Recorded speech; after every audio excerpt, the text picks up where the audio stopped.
Come on, man!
Stop mistreating Uncle Lou!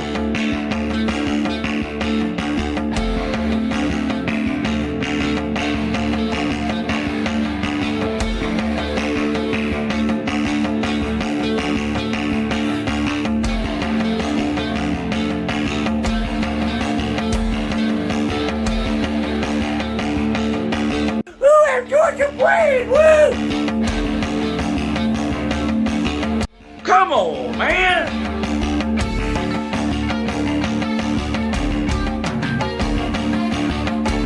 No, lady, how about you shut the... No,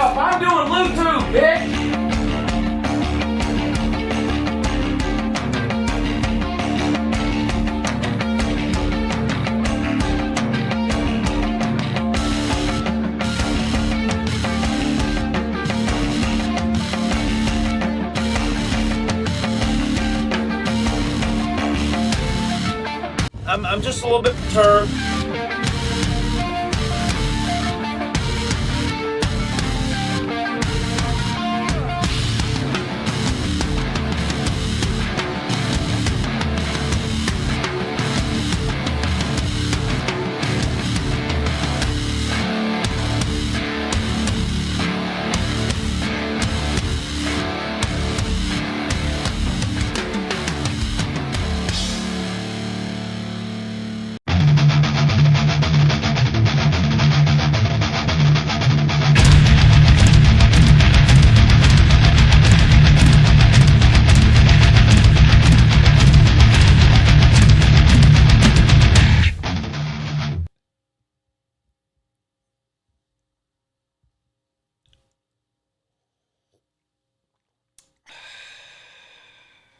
How's everybody doing? Happy Tuesday. Welcome to Uncle Lou After Dark, the college football call-in show where you're the star of the show. That's right. This is your opportunity to give Uncle Lou a piece of your mind. You've been typing for 10 years. Time to call in. Yeah. Click the link in the description of the video that says join the show. It's literally that easy. There's even been a handful of Alabama fans that have figured it out. It ain't all that bright. So almost anybody can do it. I will post the link in the comment section every once in a while throughout the show, but that link is always in the description of the video. It's a StreamYard link. Just click it. You don't have to download anything. Window will pop up. Enter your name in, whatever you want me to call you. Click Enter Studio. It'll put you in a back room where you'll be able to hear the show. And then when it's your turn to come on, I will put you on. And we can talk some college football. Happy Tuesday. Happy SEC schedule release day for the next 4 years.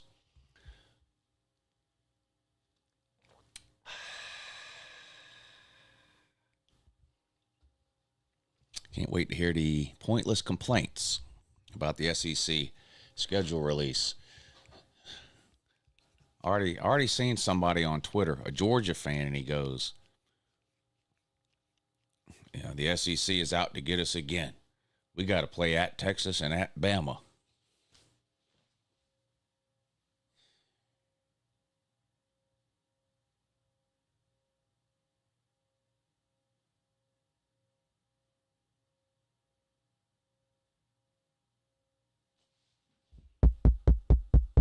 Hello? Is this thing on? That's the whole point, bud. Is that every team in the league plays every other team in the league. Wait for it. Wait for it. Home and away.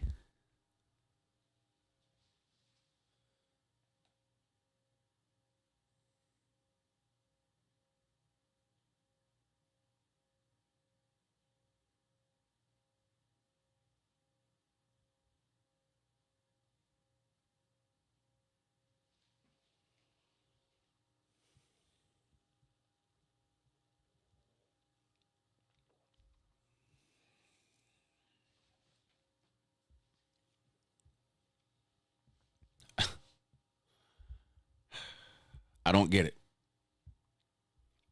I don't get it. They released a schedule for 4 years. Every team in the conference is playing at every other team in the conference during that 4-year period. And every team in the conference is hosting every other team in the conference during that 4-year period.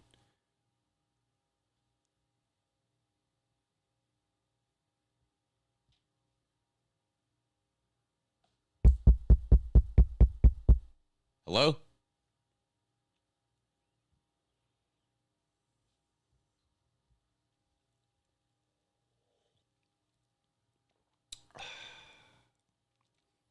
Homemade white chocolate mocha.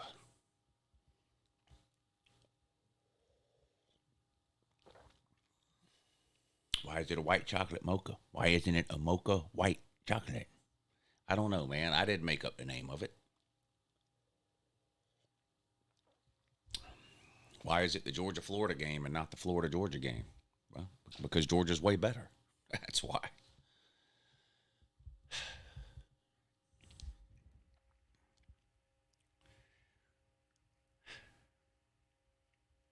I just have one of those feelings. I almost don't even want to take calls today.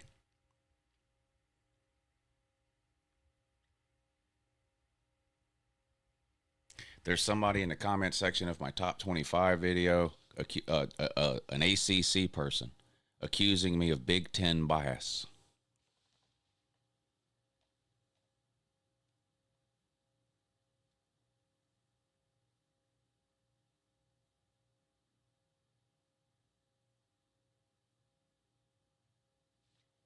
They're a Louisville fan.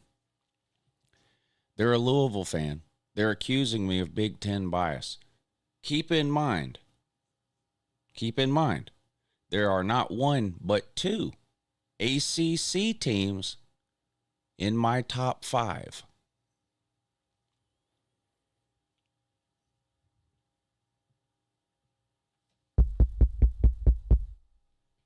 Hello?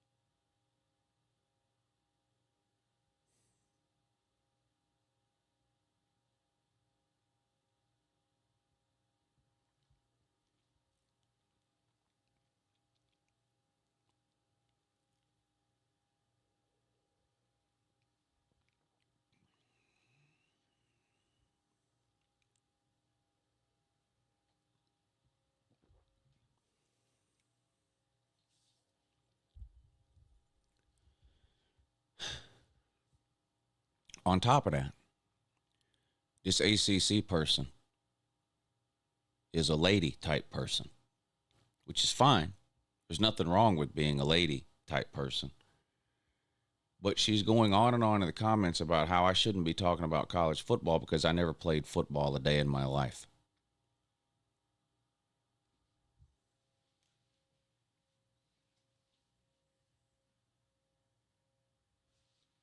Two things on that.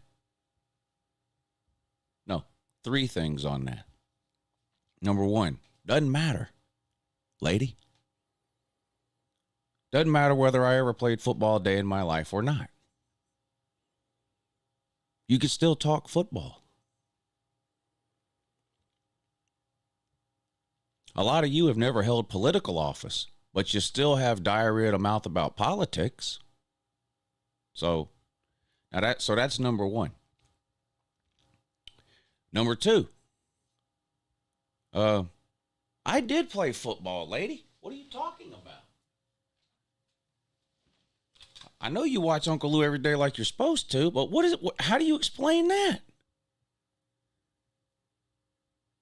What do you think that is, a Halloween costume?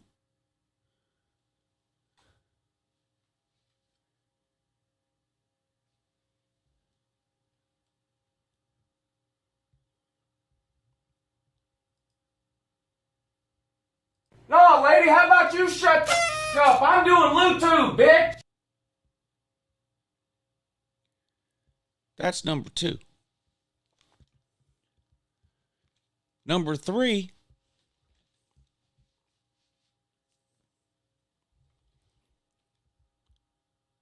you're a fucking lady.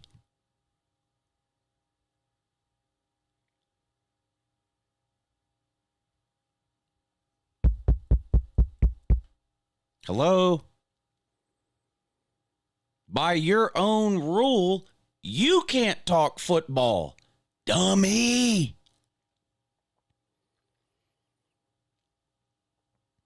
Ordering a pom-pom off of Amazon and spending the last 6 years being an Uncle Lou cheerleader doesn't qualify as a football player, lady. So by your own fucking rule, shut your fucking mouth about football. Because you haven't played a down of football in your entire fucking life. I can guarantee you're not in the lingerie league.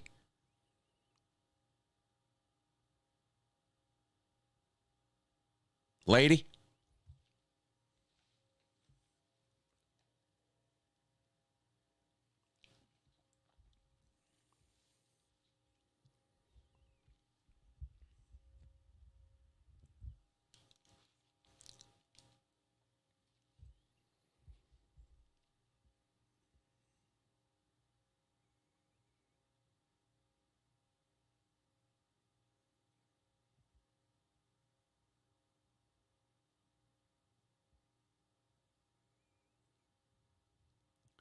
John Mateer's out for a while. Now, there's a chance he'll be back for the Oklahoma game, which I'm sure is what or the Texas game, which I'm sure is what Oklahoma will be shooting for. They're on a bye week, or they play. I can't remember the order. They're either on a bye week and then they play a group of 5 team, or they play a group of 5 team and then they're on a bye week. And then that third week they play Texas. So I'm sure the plan will be to try to get him back for the Texas game. He doesn't need to play against that group of 5 team, I would assume. But yeah, John Mateer had to go ahead and have thumb surgery today. Turns out he broke it off in Auburn's asshole.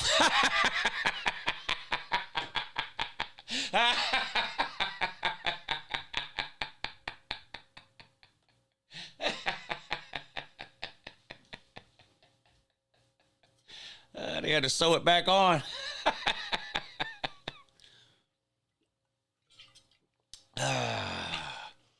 In all seriousness, no, I hate that. He's become one of my favorite players to watch this year.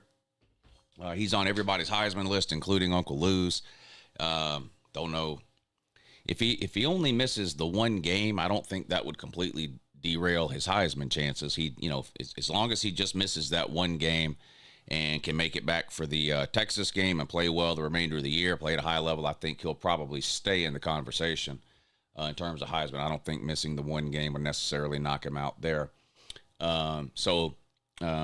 But besides all that, I don't like it when players get injured. I especially don't like it when players I like watching get injured, and I do like watching John Mateer play. So let's hope he gets back out there sooner rather than later. There is, of course, other injury news that comes as a surprise to absolutely nobody except every Florida fan on earth. And that is, of course, DJ Lagway is hurt yet again, back in a walking boot. Great timing with a bye week and after the 4th game, which is when you have to decide if you'd like to sit the rest of the season out and preserve a red shirt. Yeah. Any chance that will happen? Don't know. Wagway Woo may give Florida the adios. I don't know. He might be chucking up the deuces. Or maybe he just gives them a couple of A's. But in any case, 4 games is a critical point. If he decides to sit out the remainder of the season for whatever toe injury he has or doesn't have, he could use this season as a redshirt season and then transfer and still have plenty of eligibility left at a school that actually cares about football, because Florida doesn't. Oklahoma State fired Gundy today. They do care about football. Now, they're not very good at it. Neither is Florida, but at least Oklahoma State cares, and they're willing to get rid of a deadbeat coach who no longer knows what he's doing. And such is the situation with Mike Gundy. I'm a man. I'm fired. Yeah, you're fired. Here's your walking papers, bud. Good luck on the podcast circuit, my man. Can't wait to see you on the Tim Pool podcast. That should be an amazing episode. I'm really looking forward to that. Really looking forward to that, bud.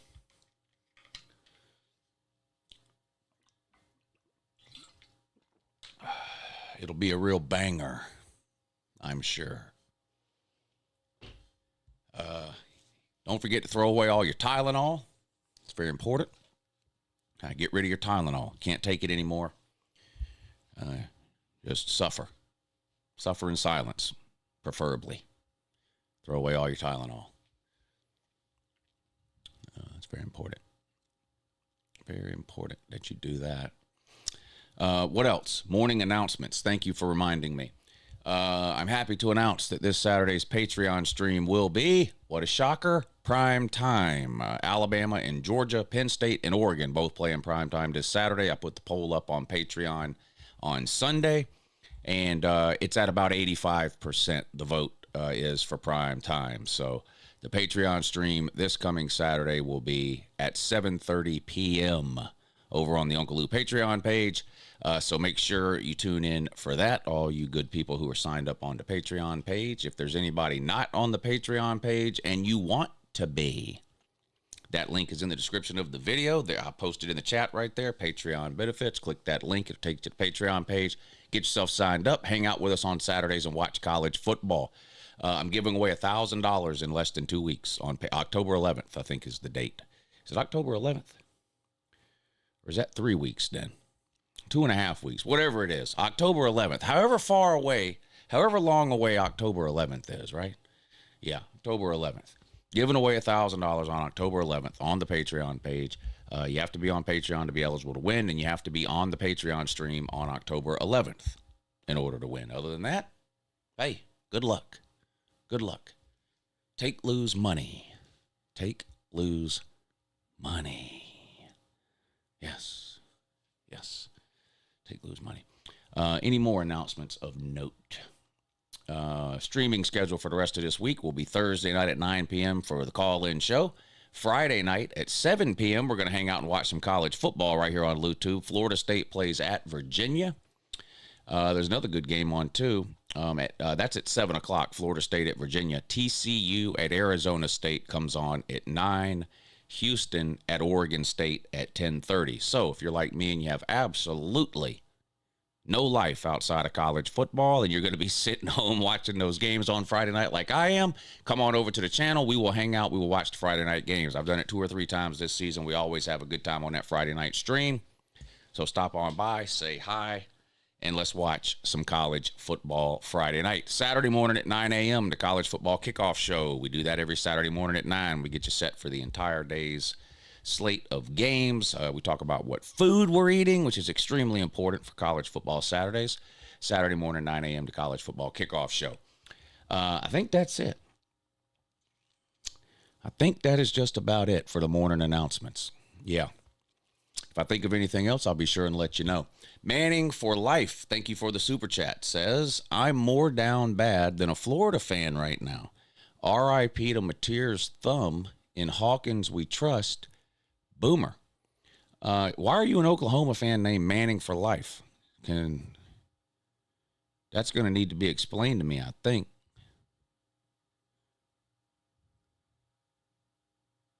What am I not understanding about that? Sharkzilla, thank you for the super chat. These are landmine games for O State and Florida State. Better watch out. Better watch out. Trap games even. Chandler Dickey says they already announced all the SEC team schedules. Yeah, at 7 o'clock today. Yes, they did. Yes, they did.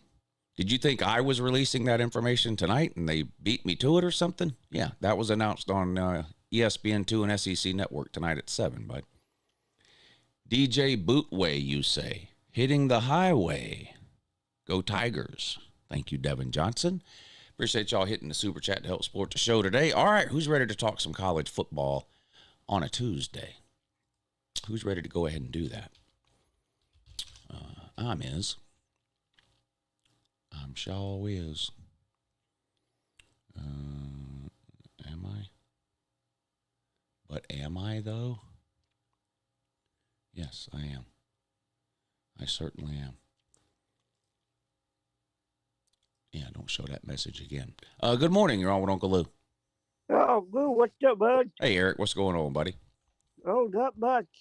I cannot believe how crazy that the comment section was getting that on Thursday night. When you sang your song? Yeah. Oh, Eric, you're an American icon, bud. Thank you, Sue. Yeah, I've been telling you that for quite some time. Yeah, you're an inspiration to us all. And to sing God Bless the USA like that live on YouTube, that was really something. Yeah. So, I guess it's going to be, hopefully Washington can win this week on Saturday, but... Yeah, they host Ohio State. Yeah. Yeah, it's going to be difficult. I think it's going to be a good game. Yeah. Yeah. It did, so it's going to be, and then I guess Saturday night, you guys play Alabama. That one's going to be wild. Yep, Bama at Georgia Saturday night. Oregon at Penn State Saturday night. Ooh. Gonna be some good ones. Yeah, those are gonna be crazy games. Oh yeah.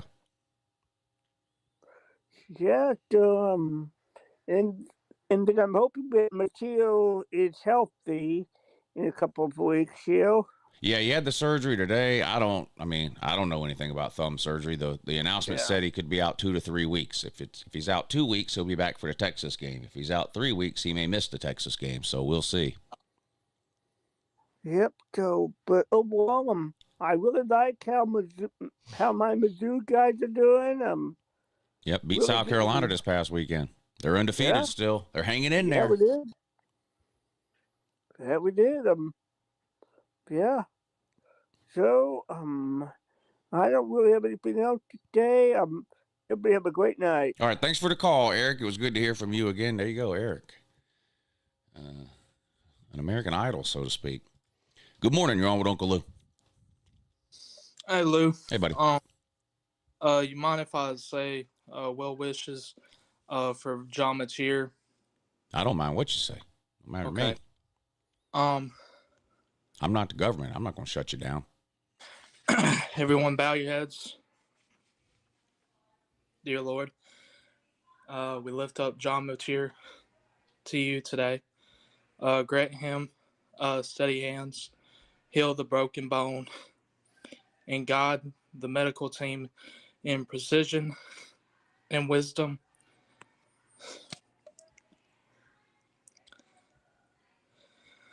I'm sorry. When the disappointment swells, help him cling on when the rest is long.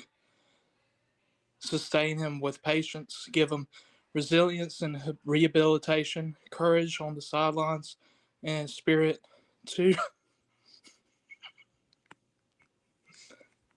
return stronger. Sorry, I'm choking up. No, I can tell how seriously you take prayer. I can tell religion is very important to you.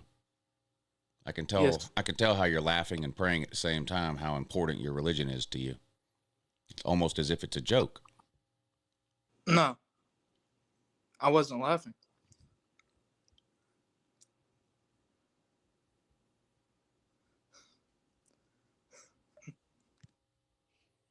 Well, at least you didn't get caught up in that rapture today. Thank you for the call.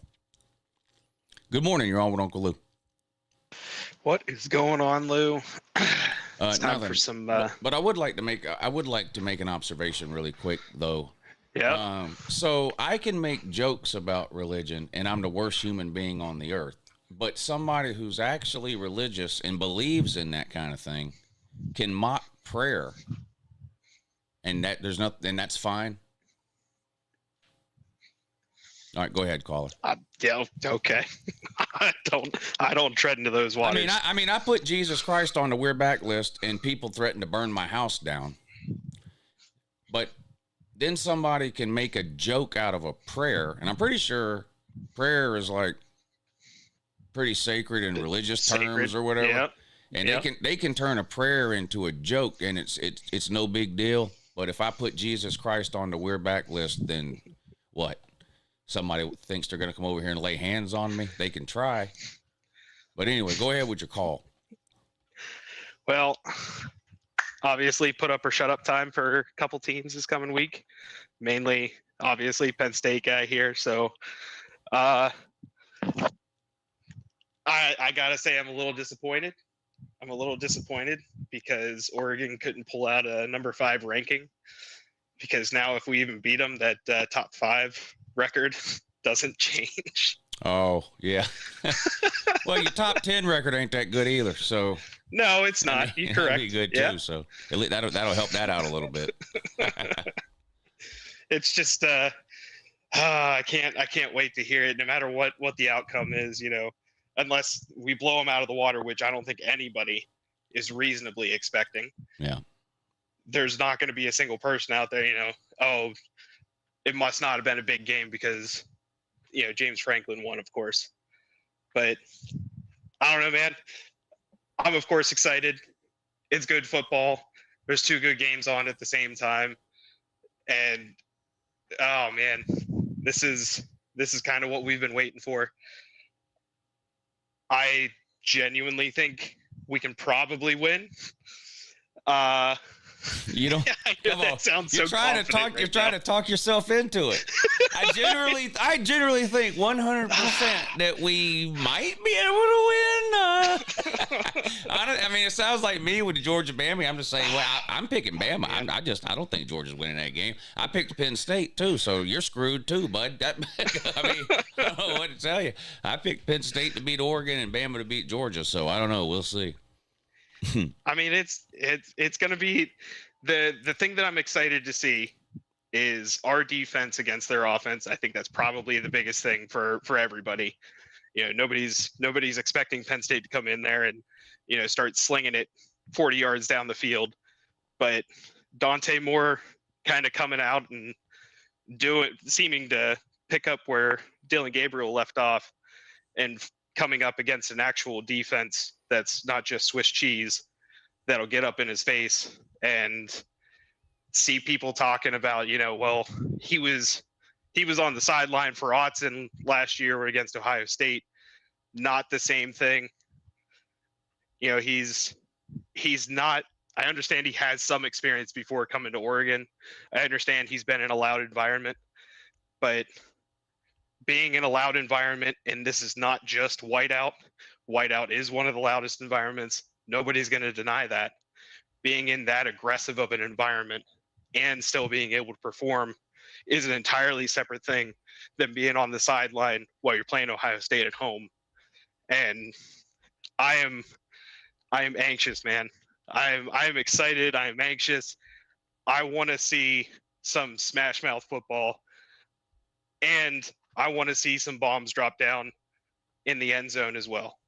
You know, I don't know, man. I'm giddy. I'm real giddy. This is the college football we've been waiting for. I know week 1 was great. Week 2 was great. Week 3 was pretty okay. But I think this is the first week that most everybody had circled just because of how many high profile games there are, and finally get a whiteout at night for the first time in like 3-4 years. So I'm personally happy about that. But that's about all I got. All right, man. Good luck. I'm looking forward to it. I'm sure everybody else is too. The Penn State hosting Oregon in the whiteout game this Saturday. That's the game day game. ESPN Game Day will be there. Bama not good enough this year for game day to come to that game. So they're at Penn State and Oregon. Good morning. You're on with Uncle Lou. Hello. What's up, Octavia? Can you hear me, Uncle Lou? Yeah, I hear you. You hear me? I want to say first off to the group of 5, man. Fuck UCF and fuck Memphis. Who the fuck is those guys? I don't understand. He's debating me back here in his back room, talking about Memphis is the best team in the group of 5. When have they ever done something, sir?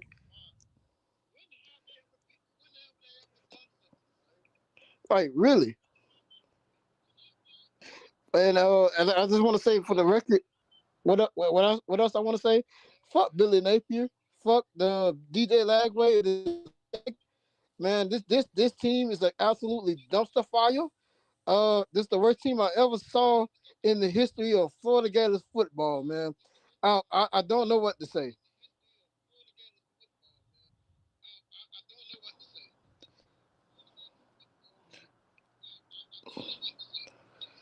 I'm just a loss for words, man. And I can tell. this wasn't so your lost. that wasn't your best work. That wasn't your best work there. Good morning. You're on with Uncle Lou. Hey, Uncle Lou. Hey.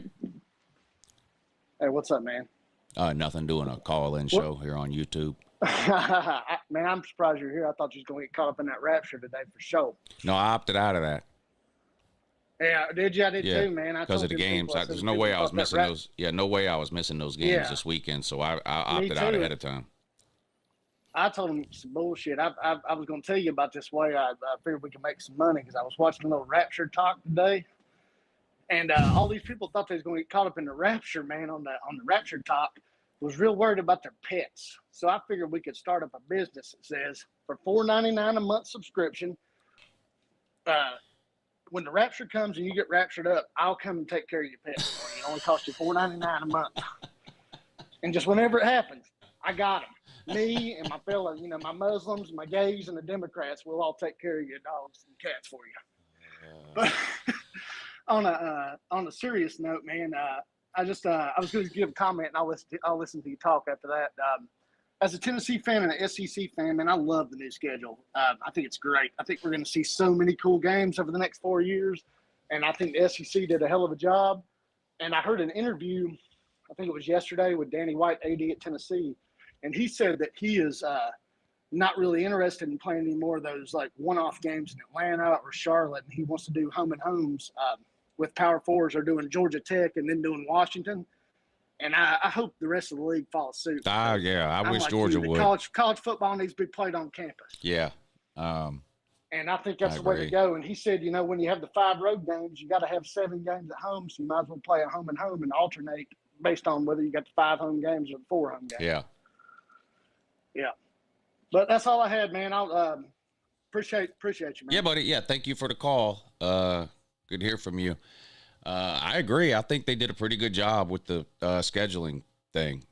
People are complaining like I predicted they would, but like I think they did a pretty good job. I don't have any complaints. Good morning. You're on with Uncle Lou. What's going on, Lou? How's it going? Hey, buddy. I'm good. How are you? Oh, I'm doing great. Michigan won, obviously, and I just bought my dad and myself tickets to the Ohio State game at the end of the year. So oh, nice. Excited about that. What the fuck's going on with Arch Manning? Why is he taunting a Sam Houston player? That wasn't good. That wasn't good. I don't know why he did that. That's not a good look. You can't play like shit against everybody, and then when you play Sam Houston State, who's 0-4, you score a 4-yard touchdown run, and you're talking shit to a Sam Houston player. Come on, man. Come on. I could have scored that touchdown. That's not a good look. Well, and the whole thing of like where he was overrated going into the season and then he didn't live up and people were shit talking him. That's not his fault. So I didn't really I'm not going to shit on him for that. But now you're playing like shit and you're talking shit to the Sam Houston man. Like, all right, dude. Like now I'm looking for a reason to talk shit about Arch. Yeah. On the Michigan game, I was real happy with the way the team played. I thought they dominated on both sides of the line of scrimmage. Obviously, they had like 300 yards on the ground. And then on the other end, they had 36 QB pressures and 7 sacks. I mean, I actually thought Raiola played well considering how much he was running for his life and the pressure he was under. So real happy with that. How about Justice Haynes? That guy is fucking crazy. Yeah, I don't know how Bama let him go. He's good. Yeah, he's second or third. He's second or third in the country in rush yards. Third, yeah. Yeah, he's really good. Yeah. I don't know how Bama let him go. They could probably use him against Georgia this week. But and then I got some super traps of the week if people are looking to gamble on these games. So Florida State, Ohio State. Yep. Can you get the other one? No. What is it? It's Indiana minus 7.5 at Iowa. So 87% of the public is on Florida State to cover against Virginia. So I'm taking Virginia in that one. Yeah, I already took Virginia and Washington. Yeah, I don't know about. Yeah. After what I saw Indiana do last week, I don't know that I can pick against them. Well, that's the thing. I feel good about the Washington in the points and Virginia in the points. So it's 87 on FSU, 84% of the public's on Indiana, and then 81% of the public is on Ohio State. And I could see the other two. Like I could see Virginia covering. I could see Washington covering. I don't see what the fuck Vegas is seeing with the 7.5 at Iowa. I mean, I'll probably still bet it just because the public split is there, but I don't see how the fuck I was gonna cover. Yeah, I mean, all Indiana has to do is score like 17 to cover. Yeah. Well, I mean, shit. We saw the Rutgers game though. that game was a little more high scoring, right? Well, it was Rutgers. But this is yeah. This is a different animal. I've had to come to a hard realization this week when it comes to Indiana and Signetti. Yeah. I don't know how many people they're watched good. that game or whatever. I don't know. I watched all of it, and there was a point last year where I hadn't watched Indiana, and I told everybody, I said, okay, I'm going to watch Indiana this week. And I think it was did they play Nebraska last year? I think I don't remember. I think it might have been the Nebraska game, and they beat them. And I said, okay, this Indiana team is good. And then, so same thing this year. I hadn't watched them yet. I watched them on Saturday. They beat the life out of Illinois. I mean, they're no joke. I wasn't They're even no watching joke. it, but I was checking the score, and it kept going up. I was like, holy They're no shit, joke. what's going on here? They're no joke. Yeah. Yeah, well, that's all I had. Go Blue, pay Lou, and fuck OSU. All right, buddy. Thank you for the call. Michigan man there. Good morning. You're on with Uncle Lou. What's happening, Uncle Lou? Hey, buddy. First off, thank you for having Octavian on once again and just letting us know how bad the Florida education system has failed so many of you out there. Yeah, the other thing is the worse Florida gets, the worse his phone connection gets too every week. It's weird. I have no idea. I don't know. First off, he's talked about Napier. I'll throw this in. Florida's defense is not bad. Florida's defense, I would even call, is a good defense. And at the end of the season, I mean, if he's got an elite defense and all you need is a new offensive coordinator to come in, reshape, revamp things a little bit, you could go from a team that's halfway there to 80% there with a good portal class next year. I mean, just to call for Napier's head because he doesn't have But the problem is he is the coordinator. He refuses to hire one, and he won't budge. So that's the problem. It's a Jimbo Fisher. There's other coaches that have done this too. So he calls his own plays. Yeah, and here's the thing with the defense for this year too. I don't know how long that's going to last. I mean, not that the defense is going to suddenly stop being good, but they might stop trying. I mean, that's got to be aggravating. In other words, at some point, Florida's going to be 2-6, 2-7. I mean, they're 1-3 now, so I'll give them a win somewhere. They're going to get to 2-6, 2-7. And the defense is going to look around and go, "We're giving up 20 points a game, and we're losing. Done with this shit." And they're going to check out, and then that's when Florida will start losing, 35-10 instead of 17-10. I agree. Eventually, the team's going to give up on him completely. Yeah. But the talent is there. I mean, you're right about that. And they've got some talent on offense, too. Their running back is really good. Ball. They've got some highly rated wide receivers. Now, we don't really know if they're any good or not because they don't have the quarterback play. So I don't know. But it's a shame that defense is getting wasted. I'm not going to lie because that's a really good defense there.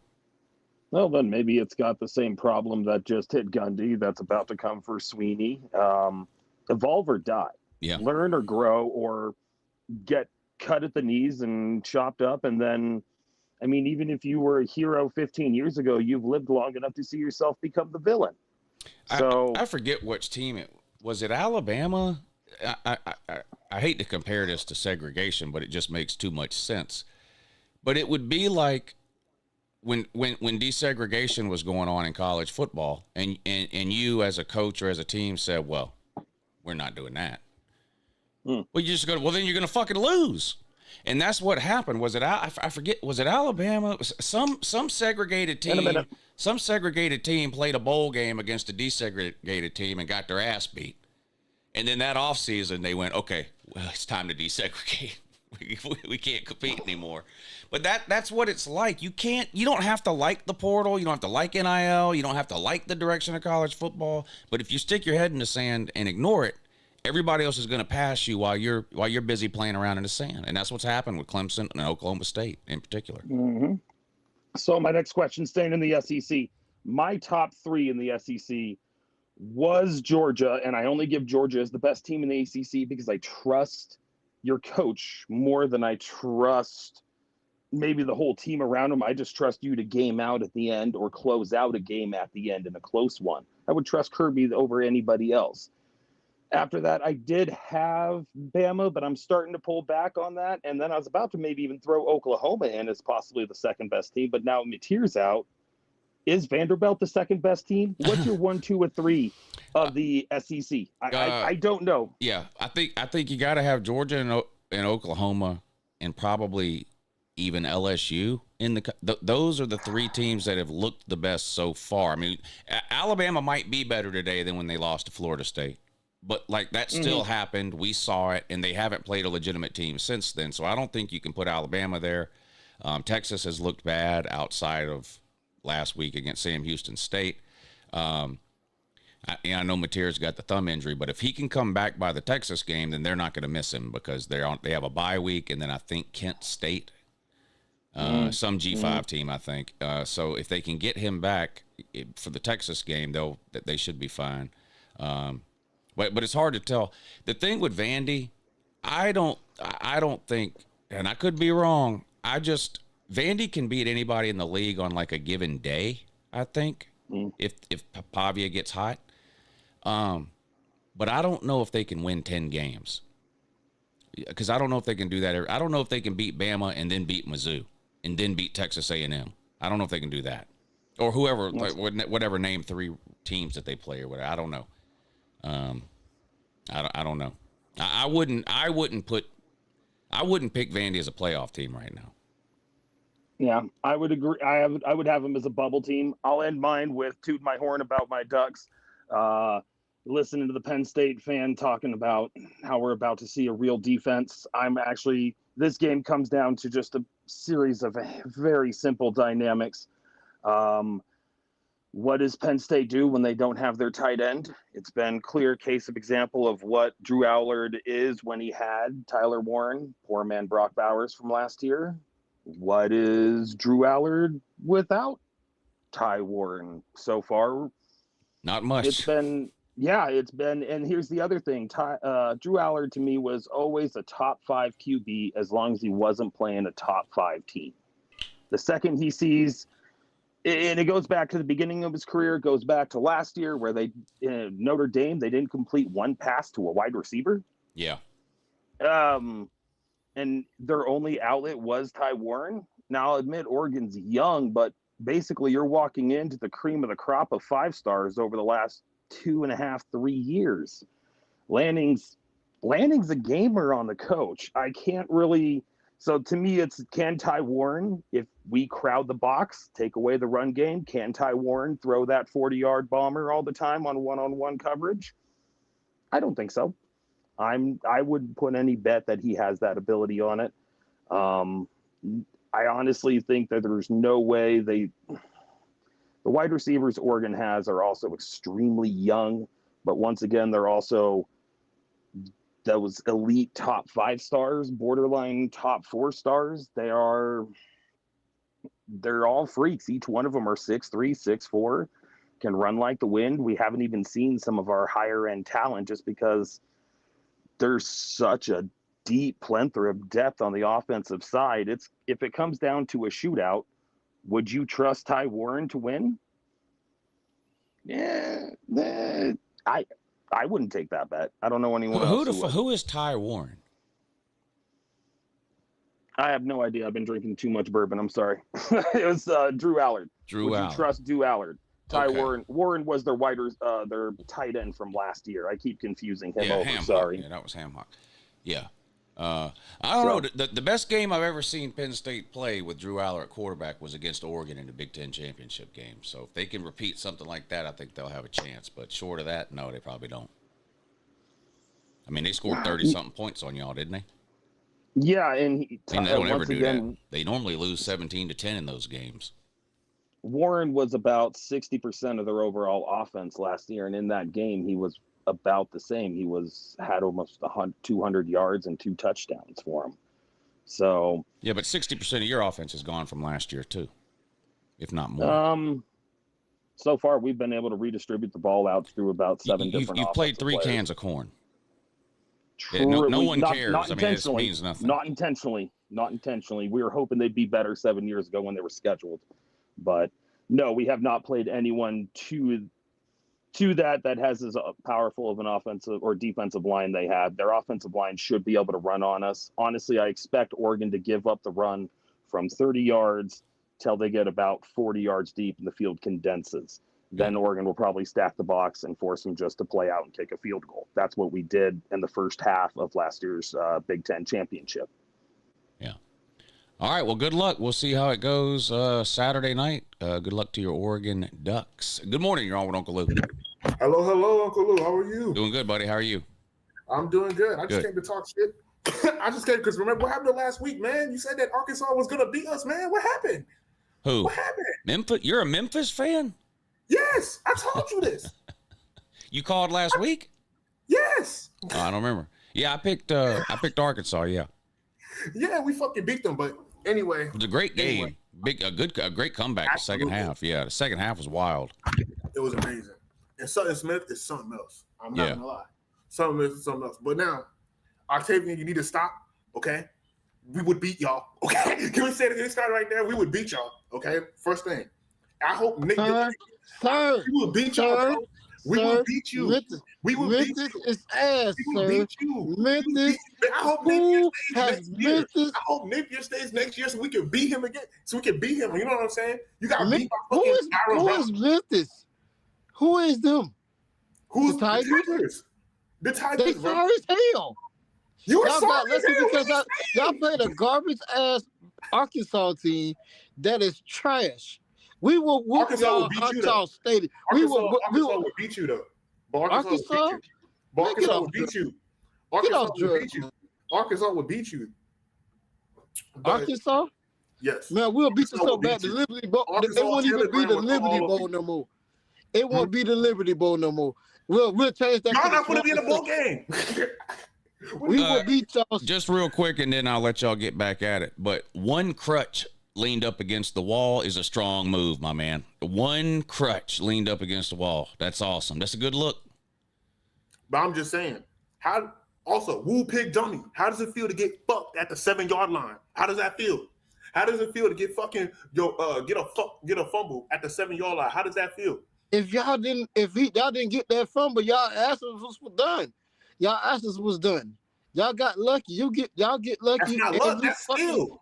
Y'all get lucky every fucking year. Y'all is the luckiest. Also, you said that the American y'all is the luckiest group of 5 team in America.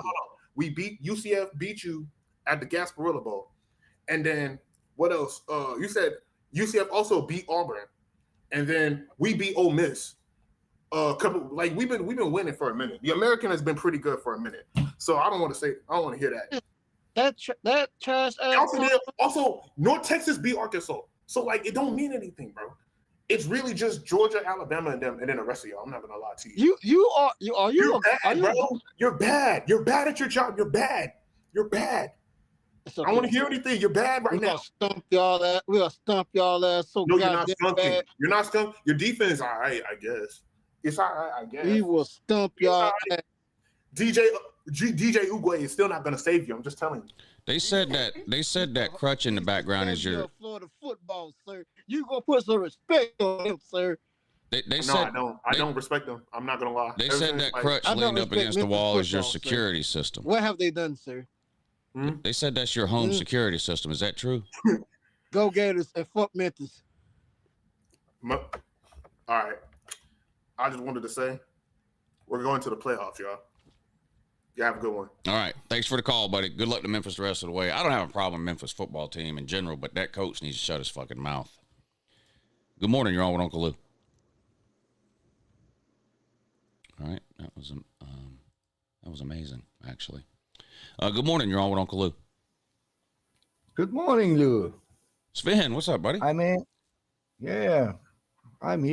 It's late. By the way, why are these people always choosing the late games? It's 3 a.m. for me. What are you all doing? Oh, the night games? Yeah. You fuck me up every week. Yeah. What time's the Tennessee-Mississippi State game? What time's that one? 4:15. Eastern time? So what is that for you? Midnight? It's 1:15. Okay. No, at 10:15. 10:15. 10:15. Okay. Well, hell, you can stay up and watch that one at least. Yeah. I watch until 6 a.m. because I'm degenerated. Good. You fit right in. So, two things. How bad must the Penn State man feel when he have Drew Aller and Bill Pribula, or what his name is, shows up at Missouri and puts video numbers on the board? Yeah. I mean, I don't get it. I mean, a lot of times it's not necessarily who's the better player matters, but it's the offensive system sometimes too. Maybe Missouri's just a more quarterback-friendly system. I don't know. I'm not an X's and O's guy, so obviously the staff at Penn State thought Aller was better. I don't know, but Pribula's putting up ridiculous numbers. At Missouri. The second thing is, Lou, I'm really confused. I mean, I'm most time confused, but I looked today up. Pro Football Network, you know this site? No. Pro Football Network? They ranked the defense of Mississippi State 18th. What? Behind us, 18th. The 18th best defense, Mississippi State. Dang. What is borderline criminal? I mean, Georgia Bulldogs, 31st. Behind us are 19, Florida. I mean, these people are professionals. Yeah, I think Florida's got a top 10 defense. Florida has at least a top 10 defense, at least. Yeah. I mean, and nobody on this earth can tell me that Iowa, Florida, and Georgia have a worse defense as Mike Harbaugh College. Nobody. Yeah, I don't think defense when I think Mississippi State. I think Blake Shapen, and offense when I think Mississippi State. The offense is absolutely legit. And thank you for Evans. Evans the third. He's a stud. He's an absolute stud. By the way, Lou, I have a prediction for the Tennessee-Mississippi State game. Yeah. This game comes down to only one thing. Can Mississippi State's O-line stop the pass rush and hold Shapen upright? If that's the case, we will blow out Tennessee. I can guarantee you that. I watched tape today, a lot of tape, and Tennessee's secondary is one of the worst there is in all of NCAA. They are absolute terrible. Yeah, they're not any good. So Thompson runs a 4-2 over the 40-yard dash, and Evans, runs a 4-3 or 4-4. And Shapen leads the NCAA in passes completed over 45 yards. He will curve these guys up. If he stays in the pocket and has 2 seconds time, and Thompson and Evans are on 2 seconds, 40 yards downfield, I can guarantee you that they will curve them up. But if Tennessee comes with the pass rush through, they blow us out. There is no way in hell we win this game. But I think we win. Well, for me, it also comes down to one thing. Now, the whole thing around this channel about who had they played. Okay. Yeah. So for this game, nobody. For this game, it's not that. For this game, it's where have they played? Aguilera never. Where has Tennessee played? Yeah, they played. Aguilera played at Marshall in front of 15,000 people and not in front of 60,000 cowboys. Heupel can't win on the road. That's all I need to know. Lou, if we win, there will be not a single Tennessee fan in your channel. I throw them all away. I can guarantee you this. You saw I had Mississippi State ranked, didn't you? I had them like 23 or something like that. Yeah, and I told you are retarded. You're crazy. I mean, I am retarded. You're not wrong. You're not wrong. I am retarded. But I thought it was for other reasons, though. Not because I rate Mississippi State.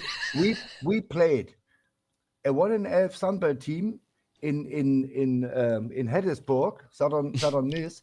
We played an absolute terrible Arizona State team without Cam Skibidi, and Skippy D was 99.99% of the offense. You saw the game. Levitt is a shit show. Levitt can't complete a pass to save his life. That's their only loss, bud. Yeah, and hey, they lost to the Cowboy College. We are a shit show deluxe. Oh, come on, we man. Are Y'all terrible. aren't that bad. Y'all were bad last year. We are terrible. Y'all aren't. I don't know. Y'all might be. I think y'all might be better this year. I don't know. I tell you what. This year, the goal was win your non-con games and go from there. Next year, I saw our recruiting class, and I know Lebby now a little bit. Lebby is a good one. I mean, last year, what could he do? He had a shitty team. He came in the middle of the night, and there was nothing to save. It was hopeless, absolutely hopeless. So we will win 2-3 SEC games this year. You better pay that man, or else he's going to have a new zip code in Gainesville. No, he will not. Florida has no money. Oh, dang. I mean, they can't. The Florida man has to pay the basketball team. They are the national champions. Oh, that's right. Yeah. And this team costs $20 million a year. Oof. And there is no donors more anymore in Florida. Oof. I mean, who gives 1 cent for DJ Lagway or Billy Napier? Dang. Who does that? There's no way in hell. Yeah, sounds like Florida might be down bad then. Really bad. I mean, I was down bad 10 years. No, not 10 years. 3 years. And I stayed around. I maybe one day I see a game when we kick Alabama. By the way, we got Alabama. Yep. Again, but Every it's year. good. Yeah. We only played them 109 times so far. Yeah. And lost, I think, 108.5 times. The last win was 2007. Oh, man. Okay, Lou. Wish you a nice week. See you on Patreon. Yes, Vin. Thank you for the call, buddy. Good to hear from you. There you go. Live from Deutschland. Yeah, see, the Uncle Lou Show worldwide in that. Yeah, worldwide. We used to have a caller from Australia. He hasn't called in a while. We used to have somebody call in from Kuwait. Yeah. Good morning, you're on with Uncle Lou. I'm bad, bud. What's up, Nate? Not much, man. Even if my former team beat my Nebraska's ass off on and off the field. Dang. They beat them off the field too? Well, not beat them, like stats wise, but the thing is, for me, for a Nebraska fan, as I am now, I had to suffer through the pain that Nebraska's fans has been, painfully felt whatever how many years. But anyways, Nebraska needs a O-line. I mean, a new offensive coordinator, offensive line coordinator, to fix that damn corn husk, fucking corn-fed dumb motherfuckers can't block, for shit. So there's that, and there's a tackling part for the defense. They can't tackle for shit. So I don't know if it's either us, Nebraska, is soft on both sides, or we just suck in general. I don't know. I mean, I can't tell, but yeah, we've just been sucking for I don't know how many years, 20 plus years, or even more than that. But I've been through it, even if I was. But yeah, Nebraska has to fix something, and something fast, or I'll come down to Lincoln and knock on Matt Rule's house and get the fuck out of Dodge, or else you're not going to be here anymore. So, but I do have a little bit of hope, but at this point, I think it doesn't sound like you do, to be honest. No, It No, doesn't sound like you say you have a little bit of hope. It doesn't sound that way. No, To be honest with you, that it was a sounds joke. like you have no hope at all. No, I was just joking about that part. No, I don't have hope, but I hope we get a bowl game. That's all I can hope for, because this is not a playoff team in that. Jewish Poot, are you listening? This is not a playoff team in that. It's not. I would love to have a playoff team in that, but have we had a fucking championship team for how many years? 30 fucking plus years. This is outrageous. This can't take this long. Even Michigan cheated in their way to get the national title, and they still won. And why can't Nebraska have that? Like, what the fuck? Is there a curse for Nebraska? I think it's a big dang situation. I don't know, man. And you know what else is sounding bad? Tylenol. Tylenol's down real bad. Yeah, Tylenol the season's over forever. It might be, yeah, because you got a lot of lemmings. How do women do it? That's my question. But no, that's a horrible joke, but my bad. But yeah, all I have is no hope right now, because I guess I gotta wait for next season to, get back to we're back, I guess, but but we're not back at all. But love you, Lou. My Huskers suck ass. All right, Nate. Thank you for the call, buddy. I like it when they call up and take their L. So shout out to Nate for not running and hiding. Good morning. You're on with Uncle Lou. What's up, Lou? Hey, Dominic. What's going on, buddy? Not much, man. Just fresh off of that JMU dub over Liberty. I'm feeling good heading into this week. Oh, yeah, that was a good win for them. That's right. I forgot that game was yeah. Was this past weekend, so. And let me ask you this. Yeah. If I'm correct, the last time I was here, did somebody call me a handicap just because I'm a JMU fan? Probably. Okay. So the one person who called me that, listen, might have been an ugly win, but we scored 2 touchdowns in the fourth quarter, and we put belts of ass on Liberty. And I can assure you, bud, we're going to do it again this week at home against Georgia Southern. Just watch.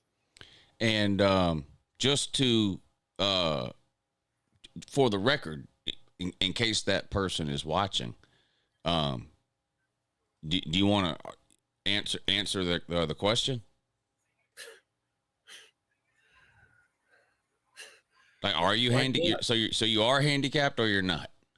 No, I'm not. Yeah. No. Yeah, you're handicapable. I know. I got you. All right, bud. Yeah, I understand. But anyways, oh man, we got a ton of good matchups this week. A ton. Yeah, there are some great ones. And one of them, in my opinion, is hands down game of the week. Ole Miss and LSU. Yeah. Bro, some great storylines emerging this week too. Lane Kiffin's daughter is dating the starting linebacker for LSU. Stop it. Are you serious? Yeah, it just came out this weekend. What? Yeah. So Lane Kiffin now on Twitter is publicly promising to cover the spread and hit the over. Oh my! And Lane Kiffin's known for this. Lane Kiffin is known for tweeting shit out like, "Hey, take the over on our next game" type of deal. So yeah, he's a little bit perturbed, and so he says Ole Miss is covering and to bet the over. I believe him. I'm going to do it. I believe him. I'm going to do it. Oh yeah, and Georgia's taking on Bama this week. And let me ask you this. Do you have any high hopes that Georgia's going to take down Bama this week? Like from your point of view? No. In all honesty. High hopes? No. No high hopes. Really? Average size hopes. Oh. I mean, there's 3 trends at work in this game. 2 of them are in Georgia's favor. Now, everybody is going to talk about Georgia's 1-9 in their last 10 games against Bama, and Kirby's only beat him once, and Bama owns Georgia, and Kirby has the middle. But that's all true. That is 100% true. Right. But there's two other trends that work in Georgia's favor. Bama can't win road games. Bama's 1-5 in their last 6 games away from Bryant-Denny Stadium. In Tuscaloosa. Away from there. Yeah, away from there. And Georgia hasn't lost at home since 2019. Kirby lost 3 home games his first year as coach in 2016. Since then, he's lost at home 1 time. And that was to who? From 2017 till today, Kirby has lost 1 home game. That was in 2019 to South Carolina. Oh, I remember. I actually watched that game, and I remember that I was like, boy, what is Georgia? Yeah, well, Jake Fromm had 4 turnovers. Hot Rod missed field goals. It was a disaster. Yep. It was an absolute disaster. Georgia's defense gave up 1 touchdown and lost. Lost. And who's y'all's QB right now? Who is it now? Gunnar Stockton. Yeah, dude. That dude is balling. He can throw and run the ball, too. Some idiot in the comment section says that shows you how weak Georgia's schedules have been. Well, Georgia has more wins over top 15 teams in the last 4 years than any team in college football. And guess what? 2 of those wins were against you, you fucking deadbeat. So horns down. Suck my taint, dumbass. Beat somebody that matters. Win something that matters. Holy fuck. Sarkisian is the James Franklin of the SEC. Bud. Arch Manning doesn't know what the fuck he's doing. Breaking news. You can't play Sam Houston State every week. Dingle. You fucking idiot. You got to play actual teams coming up, shithead. Good luck. Georgia has more wins over top 15 teams in the last 4 years than anybody in the country. Who have they played? The only reason Georgia's any good is because they're in the SEC East. Oh, yeah? Well, then how come the first year there was no SEC East? Georgia won the SEC, and Bama lost to a bunch of teams from the SEC East, and every loss Texas has ever had in the SEC came at the hands of the SEC East, you fucking moron. My God. Jeez. Hold on a second.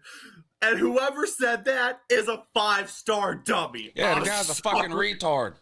In the comment, can't get a first down against Ohio State. What the fuck kind of poverty is that? You got a lot of fucking nerve. Ohio State is responsible for 30%, or Texas, I mean. Texas is responsible for 30% of the wins Ohio State has against the SEC all time. And they've only been in the SEC for 1 fucking year. Holy shit. If I could reach through and rip that SEC patch off of your jersey, I would. We could reinstate Tulane. They got about as much chance of beating Ohio State as you do. You fucking retard. Yes! Oh my God, dude. Oh my God, man. This is why now type some more dumb shit in my comment section, retard. Oh my God, this is why I love you, Lou. The way you sometimes are makes me laugh. Holy shit. Oh my God. I hope you recorded that part. This is live streaming. It's all being recorded. Okay then. Anyways, thanks for the time, Lou. I appreciate it, man. All right, buddy. It was great to hear from you per normal. Thanks. Amazing. Some Twilight Zone shit here in the comment section with the tech. We beat Sam Houston State. I'm going to go to Uncle Lou's comment section and type shit about Georgia don't play nobody. Damn, man. You've lost to every Power 4 team you've played.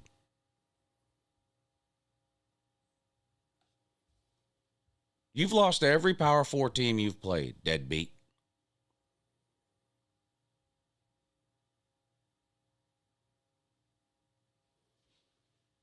Bevo is a steak with legs and no nuts. Texas. Fuck Texas. Texas ain't done shit. What has Texas done? Nothing. Nothing. Absolutely nothing.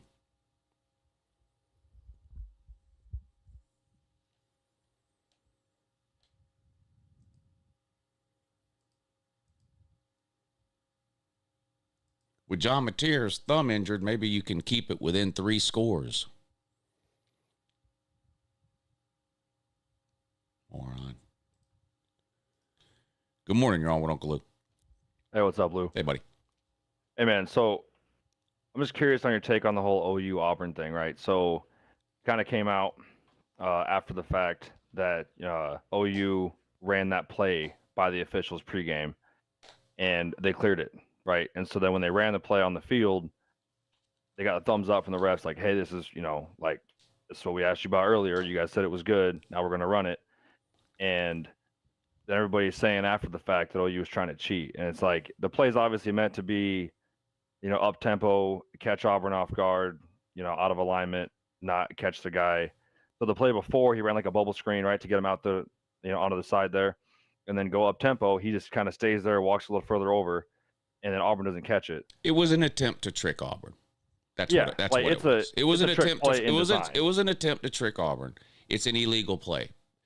The fact that the referees didn't know that, all that does to me is get Oklahoma off the hook and makes them a little bit less of a dirty, filthy fucking program. Because they're coming in there saying, like, we're going to run this play. Is this allowed? Right. And then the refs say, yeah, you're good. If the refs would have said, no, it's against the rules, OU was like, all right, cool. They knew it was pushing the boundary. They weren't trying to cheat. They were like, hey, we asked y'all pregame, and you said it was good. We ran it, and now we're splitting hairs. If all of that happened, then that makes Oklahoma less slimy. All right. In my eyes. That's what BV and Ben Arbuckle both said. And then Jaron Kanik was, said in an interview, like, it was a planned, like, 2-play sequence they had set up for that. So I was just curious if that changed your kind of view on it a little bit, because obviously it came out right away that it was. Well, like, I don't use that as an excuse, like, oh, that's why Auburn lost. I don't do that. Like, I mean, like, Oklahoma won the game. That's all that matters. Some call that the referee missed in the second quarter. This happens. I talked about it the other day. This happens 25 times a game. There's a holding on every play. Sometimes they call it, sometimes they don't. There's pass interference on every play. Sometimes they call it, sometimes they don't. Calls get missed. The referees are terrible at their job. I mean, that's just what it is. So I don't use that as an excuse for a team winning or losing, but it was obviously a blown call on the part of the referees that resulted in a touchdown. Now, for sure, you can't draw a straight line from that to the end of the game and go, well, Oklahoma won by 7, so that means it would have been tied if it wouldn't have been for that play. If Oklahoma doesn't score on that play, the entire rest of it's like time travel. In theory, if you go back in time and you change something, then you change everything, because everything that then happens from that point forward would be different based on the change you made. It's the same thing here. If Oklahoma doesn't score on that play, everything that happens from that point forward is different. Not exact. It wouldn't have been exactly the same as the way it played out on Saturday. So you can't say, well, because of that one play, we should have tied. It doesn't work that way. The entire game would have been played differently. So Oklahoma gets the win. And I don't look at the win any less or whatever. It's a win, but that was clearly a blown call by the officials there. Yeah, I mean, every game that you play in the SEC, it seems like you can always point to like 5 or 6 key moments where you're like, all right, had that not happened, had this not happened, those were the key moments in the game that changed the course of the game. Like, last year, OU and Tennessee, 100% right. Like, all the turnovers gave Tennessee 10 points. Is like, okay, you can say that you lost the game because you gave them 10 points off turnovers, but also that, especially in one possession games. In games that are decided by 7 points or less, there's 25 or 30 instances in that game where if the ball bounces that way instead of this way, it's a different outcome. Yeah. And that was the case in this one. That call got blown, and, that's one of 20 or 30 other calls in that game that had to go on one way or the other. Who knows what would have happened. There's OPI, there's misholding, there was constant all the time. You know what I'm saying? There's a bunch of them there. So it's fumble. Like both teams, I think they got it right. I think they got it right on the catch that wasn't a catch, and then the fumble that wasn't a fumble, and the scoop and score and all that. When in real time, when I watched it, like everybody else probably, it looked like a catch and a fumble. But when they slowed it down, you could see that he never had possession of the fucking ball. It was jiggling and moving around in there the whole time. So I don't think that was ever a catch. So I think they got that one right. So I was there at the game. We all thought, I thought that he caught it and he was down. That's what I thought seeing it, but the guys at the stadium doing replays, they fucking suck. Like, they don't show good angles. Like, we don't see what you see on TV. So I was like, all right, I think he caught it and he was down. Maybe it was jarred loose before he got down, but they called it incomplete. I'm like, I guess, fuck it. Like, that's the best of both worlds. Like, put us in 3rd and 10. I'm like, fuck it. That's fair, right? Because you can't really definitively see a catch and fumble. You know what I'm saying? Yeah, you're new to the SEC and you're new to Auburn, so I'm just going to tell you, they're going to be talking about this to the end of time. That's just the way it goes. They're going to be blaming that. And to be fair to Auburn, other teams do it. Georgia blocked a punt in the national title game against Alabama in 2017. They called Georgia offsides on the punt. Georgia clearly wasn't offsides. It was plain as day. What can you do about it? Nothing. Does that mean Georgia would have won the game if that block punt would have counted? No, it doesn't mean that, but it doesn't stop Georgia fans from running around saying, what's his name? You know, they post his picture all the time. They still post it today. A picture taken right down the line of scrimmage that clearly shows Georgia wasn't offsides. Doesn't matter. He was called offsides. The punt, the block punt didn't count, and Georgia lost the game in the end. That's all anybody remembers, other than a handful of Georgia fans that still point to that block punt. And this game will be the same way. 5 years from now, no one will remember Oklahoma's trick play that didn't get penalized or whatever, except for upset Auburn fans. So yeah, I've seen on Twitter they're pretty mad about it. You see, they don't really they haven't quit talking about it for a while. SEC fan bases have long memories. Yeah. So the other thing I was asking you about, this is kind of my take on the OU Texas game, right? So now John Mateer being out, I don't think it was a huge drop off going to Hawkins. I think he's got experience in this game last year. He played against Auburn on the road, got a win in his first, a true start against Tennessee. He played better than Arnold did. Now I don't think he's better than Mateer. Yeah, anybody you had on your team last year, anybody you had on your team last year in the quarterback room was a liability. So you need to get Mateer back. Well, I think Hawkins, didn't have an O-line and didn't have good receivers to pass to. So I think that all affects it. He's got a year of experience and everything. I'm not trying to be like, because you got to keep in mind too, you have no running game. For reasons unknown. I don't know. Trash. I don't know running why game. We can't run the ball. Like John Mateer is your running game. So it is a big deal to lose him. You don't need him in the bye week, and you don't need him. Is it Kent State? It goes bye week and then Kent State. Okay, yeah. Obviously, you could play quarterback. And you'd be fine. But I do think you'll need him for the Texas game if you want to win. And if you have him, I will pick Oklahoma to win that game. Yeah, I mean, you get 3 weeks to get them ready, so that's the upside, right? So you get the bye week, plus you get Kent State to kind of get them tuned up in live, play, and then I guess my kind of thing on it going into the game is Arch Manning looked bad the first 3 weeks, right? He had a couple of flashes against UTEP where he looked okay, but the game before UTEP, whatever that one was, looked okay there. Looked great last week, right? But he played like a high school team. Yeah, they're 0-4. So I think they're terrible. The week before he plays Oklahoma, they got to play at Florida. Right, so that's kind of rough. They're off this week, then they go to Florida. Now, I don't think Florida. It's probably the two best defenses in the SEC, by the way. He's got to play the two best defenses in the SEC in back-to-back weeks. That's what I'm saying. So Florida and Oklahoma. I thought preseason Florida was going to get them because going to Florida is pretty hard to. I picked that too. If they're a good team, to beat them at their house is hard. But then I think you'll see him against Florida, and based on how he plays against Florida's defense, I think it's a good measuring stick of how he'll do against Oklahoma's defense. Yeah. If he goes to Florida and goes off for 250, 3 touchdowns, it's like, all right, OU's probably in trouble without Mateer. But if he goes there and looks like shit again, it's like that's going to be a 9-6 fucking game in Texas. You know what I'm saying? It's going to be a low-scoring game because I think both teams' defenses are great, both teams' offenses without OU starting quarterback and Arch Manning not looking that great. That might be a fucking snooze fest. Like some old school LSU Bama shit where 6-3 final score. It might be like that, which I'm not against. It's just as a fan, well, I'm not against those games either, but what I am against is big games that don't involve the big players. That's what I hate. I don't ever want anybody to get hurt, but when I'm watching a big game, especially, I want all the star players to be healthy and playing. I hate it when that's not the case. So hopefully Mateer can get back for that one. But, hey, good luck the rest of the way, and I do appreciate you calling in. It was good to hear from you. Wayne Campbell, what's up, buddy? Hey, what's going on, Luke? Can you hear me? Yeah, I hear you, but the problem is they say y'all losing at Washington this week. Is that true? Man, that's just what I called to talk about. They put you on upset alerts, what I heard. Well, I'm going to be honest with you, Lou. This is a huge game. Huge game. Yeah. Yeah, I'm excited about this one. I do think this could be an interesting game. Julian Sands' first real test on the road, and I think Washington's a very improved team from last year. Oh yeah, and listen to this. I'm a sports bettor, so they giving Washington 8.5 points. It was 10.5. If the first time I seen it, it was 10.5. Now it's at 8.5. If you're a smart bettor, you better take them 8.5 points. Yeah. This is Julian Sands' first start on the road. Of course I want my Buckeyes to win. I'm gonna bet that they win, and I'm gonna be rooting for them to win. But guess what? If something happened and we lose, I wouldn't be shocked. This Washington team is good. They A1. Like they got that quarterback they got is dynamic. This Washington team is underrated. People have no clue. Washington's good, and they got a good receiver. They got a first round draft pick at receiver too. Washington is good.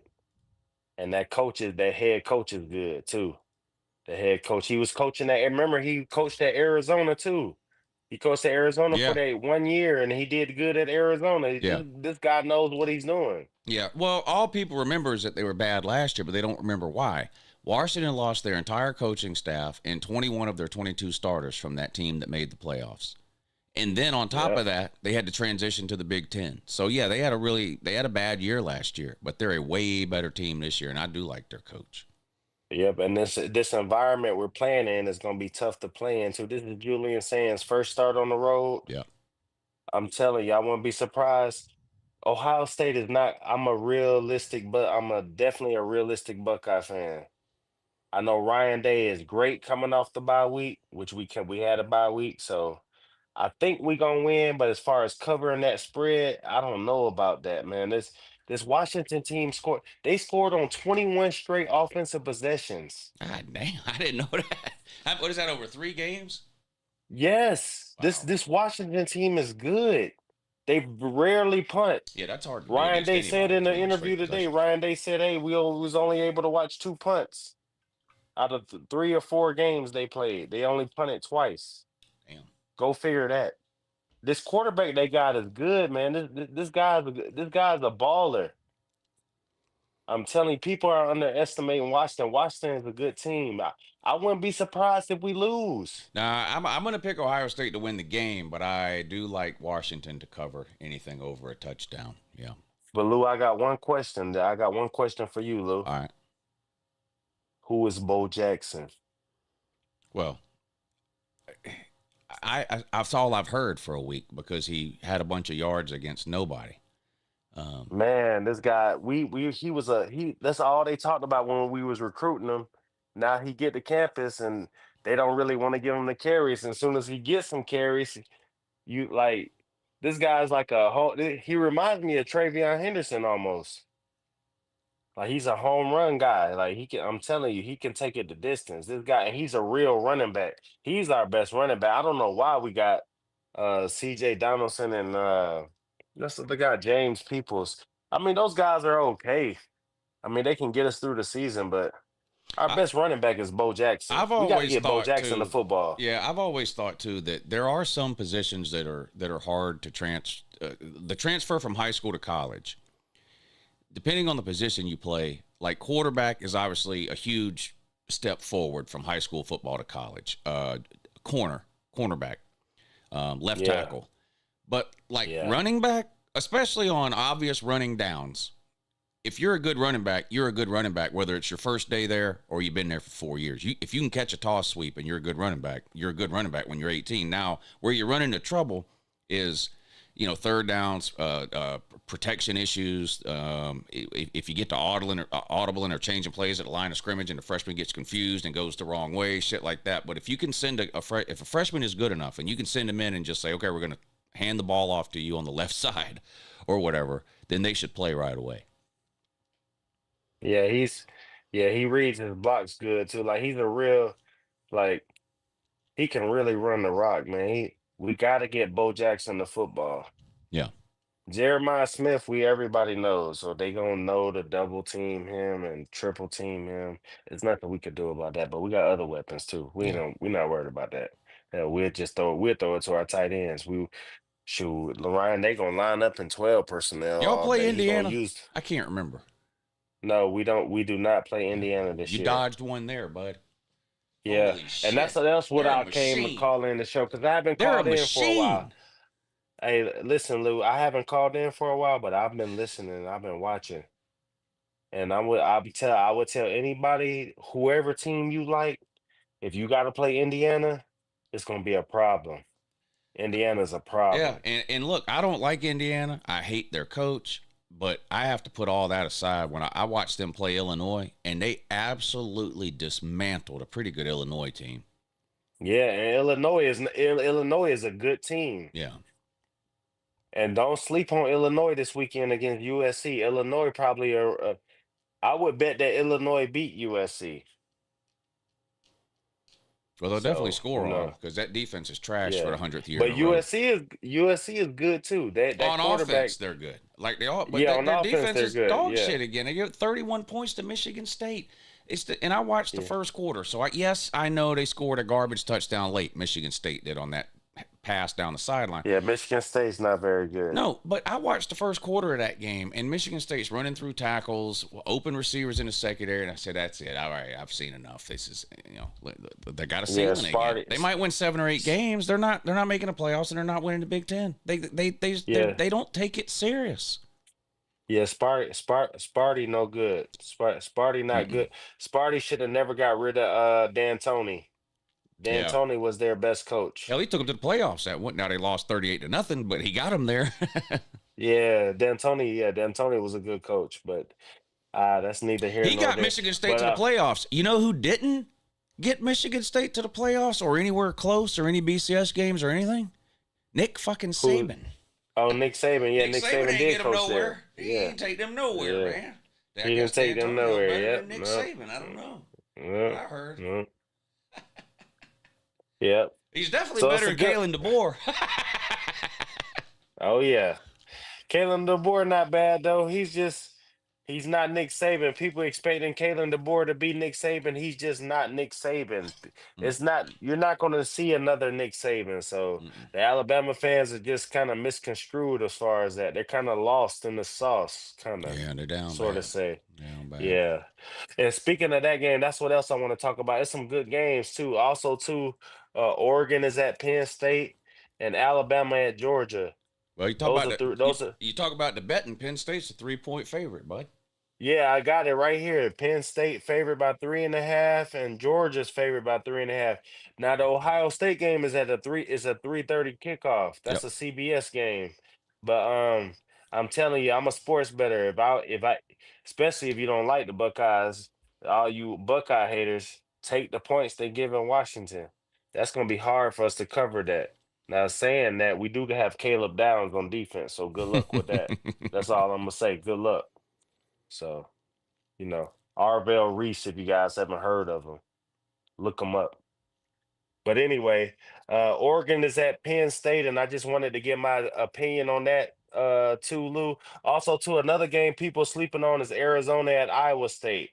That's going to be a good game. Arizona's better than what people think. They're undefeated. Yeah, Arizona's better than what people think. But Oregon at Penn State, that's a game I'm going to have my eye on, and I think that just looking at that game, then James Franklin never wins. So if I was betting, I would bet on him to actually win this game. Yeah, like 90% of the people are on Oregon, which means Penn State. Yeah, because he never wins. He never wins the big game. Lock of the week. Yeah. Matter of fact, I would bet my last dollar that Penn State wins this game because he never wins the big game. He's got to win this game, right? Yeah. All right. And then the last game, Alabama at Georgia. I think Alabama has a better offense than Georgia. This is just my personal opinion. I think Alabama has a better offense than Georgia as far as I think the quarterback for Alabama is a little bit better than the quarterback for Georgia. I have no dog in the fight. But if I had to bet any amount of money, I would probably bet on Georgia to win. Because I just think Georgia is just better overall. I'm not talking about past history or anything. They've each played one good team, and one quarterback played out of his mind, and one quarterback was a trash can. and Georgia's quarterback wasn't the trash can. Right. No, I agree with you. I kind of like this quarterback for Alabama, though. I kind of seen him play a couple times. Well, He's you really like him not that, against Louisiana Monroe and Wisconsin. I mean, yeah, he's really not that bad. But even against Florida State, he had some good plays, though. He didn't play all the way bad. I mean, he had some mistakes, but I played quarterback, so I have empathy for some of these quarterbacks, especially get tossed around in these certain situations that they shouldn't be in. But I think Georgia should beat Alabama. Now, with that being said, I'm probably gonna take the total point score to go over. It's at 53.5, Lou. yeah. I think this score go over. I think that's my best bet of the week. Take the Alabama Georgia game to go over the point total. It's gonna be a lot of points scored. I think Georgia's gonna score a lot of points, and I think Alabama's gonna score some points. I can see the score being like maybe 30-27. Yeah, kind of like 30-27. Whoever wins is gonna win about, or 30-24 too. Stop hiding 31-24. people. Why are we hiding people? Vic, Tube. Stop unhiding people. I don't know. I hope I'm not being boring, Lou. No, I'm you're sorry not. They're misbehaving in the comment section. I don't know what they're doing. Well, tell everybody, go Buckeyes. This is a big game for Buckeye Nation. 3:30 CBS. All right. It's a big game. I'll be watching. Thank you for the call, Wayne. What are y'all doing in there? There's two different people timing that guy out. Why? Tube, what are you doing? Christian, tell him to leave you alone. Stop mistreating Christian. Is that your name, by the way, or an affirmation of your faith? Good morning. You're on with Uncle Lou. Hey, good morning, Lou. I'm glad I'm following that last caller because I, too, am coming from the perspective of a sports bettor. I have two games that are on my slip, and I would say both of them are about at an 80% certainty for me. All right. One of them is Georgia Tech Wake Forest. I don't care who you line up against Georgia Tech. They're not going to win by 2 scores. I don't care who it is. And right now they're giving Wake Forest 13.5 points. I'm hammering Wake Forest with the 13.5 in this game. I think they're well coached. They have an experienced quarterback. Now, I don't think he's a good quarterback, but I think Robbie Ashford can do enough to kind of keep it close. And my second game is Georgia-Bama. I'm hammering Georgia, covering the 3.5, because I think watching that Ty Simpson performance against Florida State, he was seeing ghosts against that defense. And Kirby Smart and Glenn Schumann are at their best when they scheme up exotic blitzes. That double mug against Texas is insane. They're going to do that all game. They're going to make it as hard as possible for Ty Simpson to succeed. I hope you're right. You got more confidence in betting that Georgia game than I do. But I hope you're right. He's also playing at Sanford Stadium. I mean, he looked lost at Florida State, Doak Campbell, and Sanford's a whole different animal. Now, I'm a Georgia Tech fan, so with every ounce of my being, I want to be wrong. I would love to see Alabama come in there and take care of business, but the football side of me just does not see that happening. I think Ty Simpson is not good enough to come into Sanford and win a game against that crowd, against the Kirby Smart and Glenn Schumann coach defense. I hope you're right. I hope you're right. Well, that was all I had. All right, buddy. Yeah, good luck this weekend. Thank you for the call. Good to hear from you. Georgia Tech on a roll to Charlotte, it would appear. Good morning. You're on with Uncle Lou. Hey, Lou. How's it going? I'm good, buddy. Not a good day to be a Razorback, obviously. What do Arkansas fans want? Do they want Pittman gone? What do they want? I mean, 500 yards of offense 2 weeks in a row, but you lose both games. One of the most exciting quarterbacks in the SEC, but you can't win games. You got Bobby Petrino roaming the sideline for no reason. What do Arkansas fans want to happen with Sam Pittman? I honestly, no, it's really split down the middle. It's in my personal opinion, Pittman getting fired is like a foregone conclusion at this point because our offense, it looks good at times. How many points did we have against Ole Miss? Going on the road, we had that many points. But we just can't execute. We just can't finish in the biggest moment. Yeah, and then the second half this past weekend was just horrible. 3 points the whole second. I mean, y'all got a big lead at halftime and then just nothing in the second half. That was bad. Yeah, no, it was awful. By the way, that Memphis fan who came up here, fuck that guy. We fucking lost to a fucking third world country. I can't believe it. Yeah. I didn't even know Memphis had fans. I thought all they had was Section 8 housing and soup kitchens down there. I didn't even know they had actual people who support their football program. It's embarrassing. Not because I actually disagree with anything he said. But I'm just gonna rag on his city and his economy because I'm so bitter right now. Yeah. Why are we playing on the road at Memphis in the first place? I was about to ask you the same thing. You got to stop doing that. Yeah, it kind of reminds me when Oklahoma played at Temple. I don't know why these big schools do that at times. It's embarrassing, but yeah. Next time one of my friends talks to me about Pittman, I'm just gonna say, "Oh, you want him fired? But he's such a nice guy, though." Yeah, that's the dead giveaway that he's about to get fired. Is when everybody starts talking about how nice somebody is. Yeah, so I think it's just a matter of time for him. Yeah. Let's see. Permanent opponents. I don't know if it's been officially released yet. It has. It was released tonight at 7. Okay, gotcha. Yeah, because I saw the SEC Twitter posted everything. So some of these fans are just complaining. Mainly, I don't know if it's LSU fans or Bama fans, but they're just really bitter about the LSU Bama game going away. And to that, I have to say that LSU Bama is not a traditional rivalry. It's more of a recent thing since Nick Saban came to the program. Yeah. And it just kind of manifested out of nowhere. And the thing is, the reason that most of these people aren't actually in the office determining these permanent opponents is because they would give Bama Tennessee, LSU, and Auburn, which is well. The other thing you have to consider is that it's not just what is good for Bama. Like you have to take Mississippi State into consideration. So if you were to ask Bama, okay, what 2 do you want? They'd say Auburn and Tennessee. Well, if you ask Mississippi State, what 2 do you want? It's Ole Miss and Bama.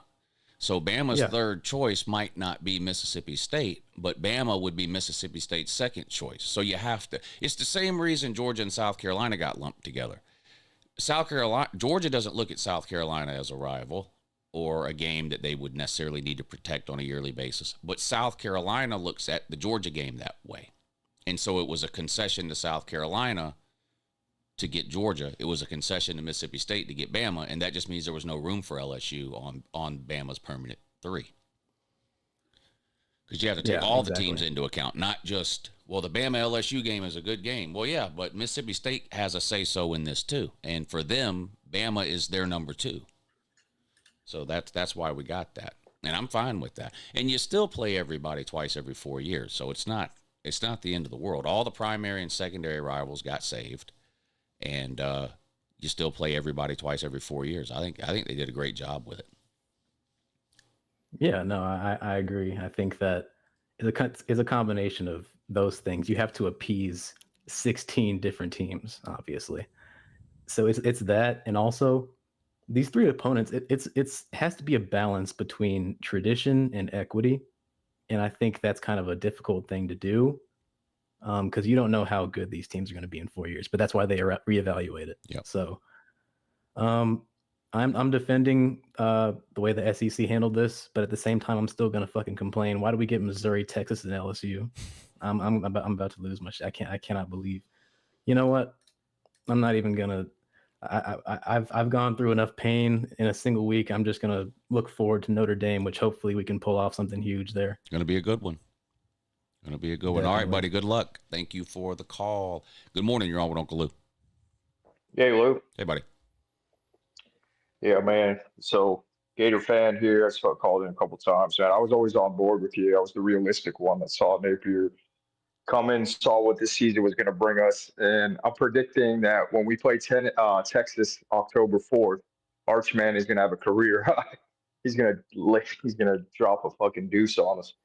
And what people aren't seeing right now is our defense, although it's been good, it looks like we're heading towards disaster right now. We got guys dropping like flies with injury, real injury, and it's going to be an absolute dumpster fire. I watched the game in the Hard Rock Stadium. I mean, Miami fans took pity on the Gator fans, man. The program is totally in shambles. It's in shambles. The football program. It's done. It's bad. So yeah, I don't see any light at the end of the tunnel. They need to fire him. Just take the band. What are they waiting for? Is Napier? I'm wondering. Is he sabotaging? Is he trying to get at? Like I watched some of his when he coached at Lafayette, and it looked like he could run the ball. It looked like he had an offense. He wasn't calling bubble screens 20 times a day, running halfback counters left and right every play. I don't know. I've never seen it. I've never seen this program so bad. It is bad. I mean, I can't. You're right. It is bad. It's embarrassingly bad. Yeah. It sucks because we go into Georgia and we might not have a team. They might have to forfeit. I mean, honestly, it might not have a team. So Tramel Jones goes in there. Yeah. We'll see what happens. DJ Lagway in a walking boot again. Yeah, he is. I don't know. We have a running backs, but I don't know. Like you were talking about earlier, everybody's might be checked out by the time Georgia rolls around at least. If we fire Napier, who are they going to rally around? You know, I don't know. Who's going to? I guess why they won't fire him. Who's the coach? They got 150 assistants. Yeah. And yeah. So, anyways, I'll just come out here to gripe and go Gators. So. All right, buddy. Thank you for the call. Let's get caught up on these super chats, and then we'll get back to the phone calls. Crazy Skier says Sam Pittman feels likely how Malzahn felt at the end. Who's the worst DJ QB, Wagway or the ukulele? Well, it's Wagway. The ukulele won a lot of games, particularly at Clemson, and then did pretty good his 1 year. Where was it at? Oregon State? Or wherever he was out west. And then it was really just the one terrible year at Florida State. So ukulele by a mile.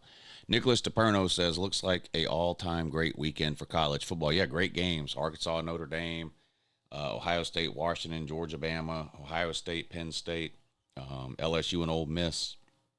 I think South Carolina and Kentucky are playing. A couple of good games on Friday night. It's a loaded weekend. Do you give Iowa versus Indiana? I think Indiana is better, but Iowa isn't an easy place to play. I'm not picking against Indiana after what I saw last weekend. There hasn't been a more impressive game by anybody this season than what Indiana did last Saturday. I'm not saying they're the best team in the country, but there's not a more impressive performance this season anywhere in college football than what Indiana did to Illinois. There's not one. Maybe there's you can point to maybe bigger wins. Ohio State beating Texas or Georgia beating Tennessee, you might consider better wins than that. Maybe, I don't know, but neither of those teams were as impressive as what Indiana did. Indiana absolutely destroyed them. I'm not picking against them. Super League type Premier League coming in 4 years. No one looks national championship material. It's early. Thank you, Paxton, for those super chats. Ryan Day and Kirby own Bevo, might cut him into steak. That's the only good thing I can think of to do with Bevo, be to section him out. 90% of the chat section is the result of Tylenol.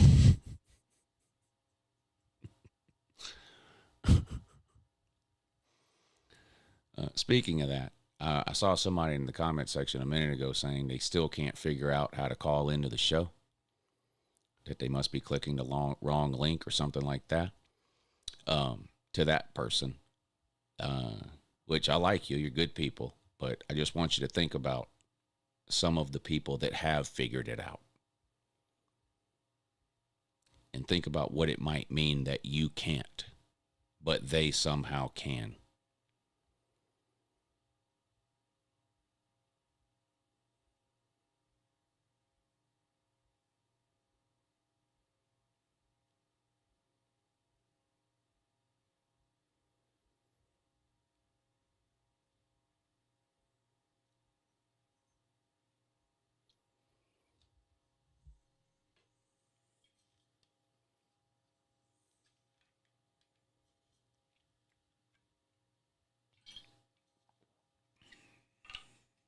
You know what I'm saying? Nicholas DePerno says, I got 2 teams on upset alert. Indiana at Iowa and Ohio State at Washington. I think Ohio State and Indiana will pull away in the second half, but it's going to be close for a half or so. I definitely agree with you on the Ohio State at Washington pick. I think that could be a good game. My second one would actually be Florida State on the road at Virginia Friday night. A lot of weird things happen on Friday night games, especially when the favored team has to go on the road. In this case, Florida State on the road at Virginia on a short week, Friday night, the week before they play Miami. So you got a lot of different factors working against Florida State here. Road game during the week, short week at night, the week before their rivalry game. So I like Virginia plus the points, Washington plus the points.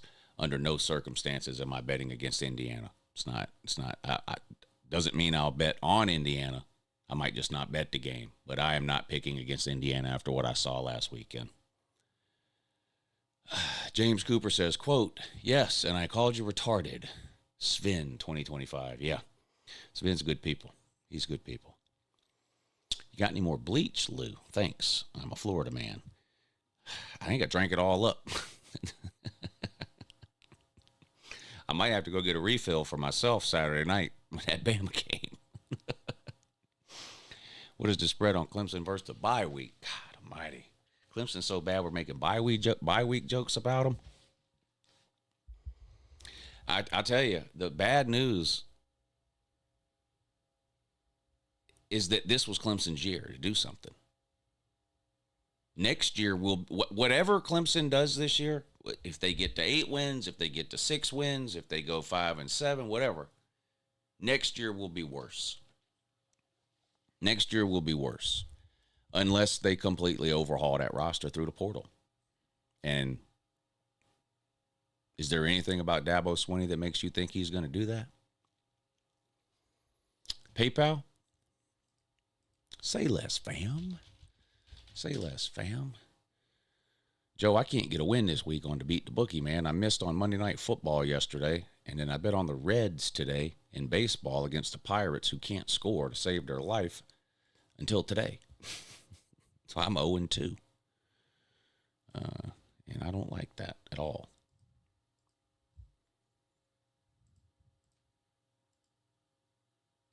I don't like that.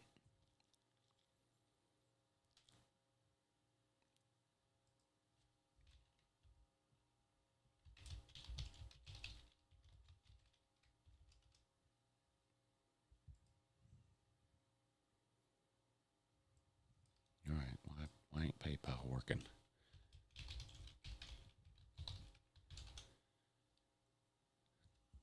I can do it on the phone. Fuck it, we'll do it live. I remember that Bill O'Reilly thing from 30 years ago. Joe DiMaggio.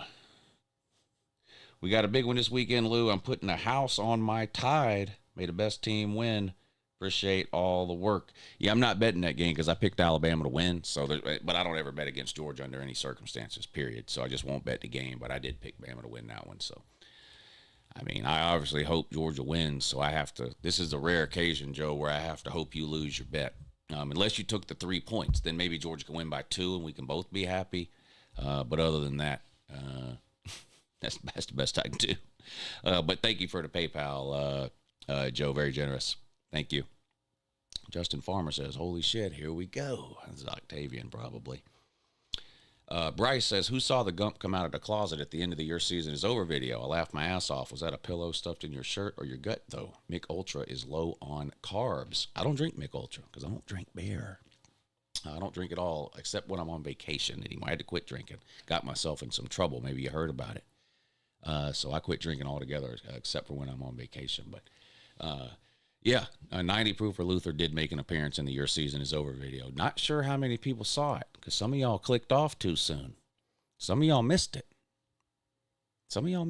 But, yeah, we had 2 super fans in the Your Season Is Over video this weekend. Bob DeBarner and 90 Proof for Luther, both making appearances in the Your Season Is Over video this past weekend. Manning is my last name. I was born in Norman, Oklahoma. Oh, okay. That makes sense. Manning for life. Manning for life. DJ Bootway, says Devin Johnson. All right. Just about caught up. Jolish says, mark my words, Clemson will be NC State in 4 years unless they change today. You might be right. You might be right. Nicholas says, I hate Signetti, but he's good. Yeah, look, I don't like the guy. But fuck, last year wasn't a fluke, apparently, because they looked like a machine on Saturday. I mean, they looked like an absolute machine. Oregon's schedule is looking stronger. Not sure I'm not sure what that means. You mean they got some tough games coming up? I mean, they play Penn State this week. I mean, that's obviously a tough one. Northwestern plays UCLA this weekend in the Watch This If You Hate Your Life Bowl. Is that game even on TV? Let's see if it is. Northwestern and UCLA.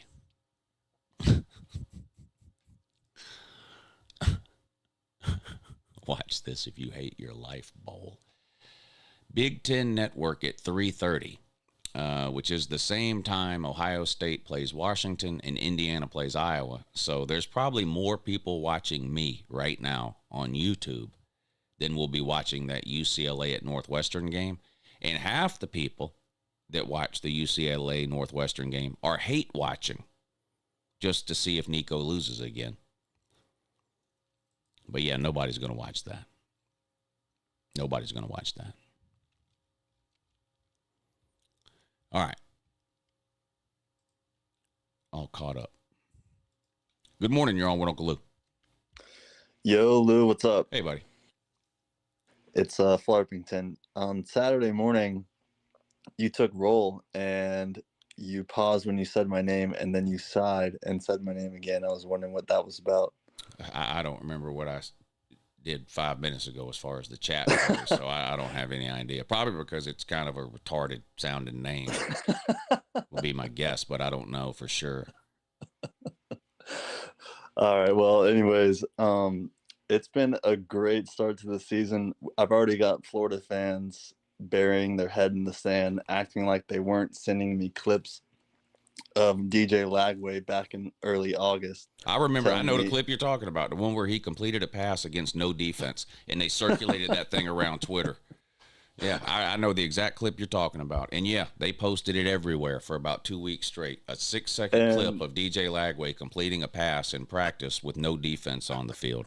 Yeah.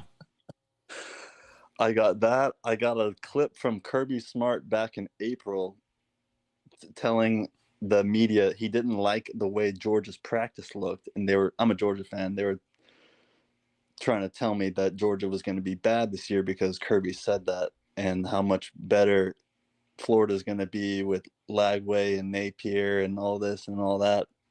But anyways, do you think it's a coincidence that 2 days after Napier put up that stinker against Miami that the government found the cause of autism? Or do you think it's just... well, I don't believe that. No, I don't believe what he said either, but so I don't know about that.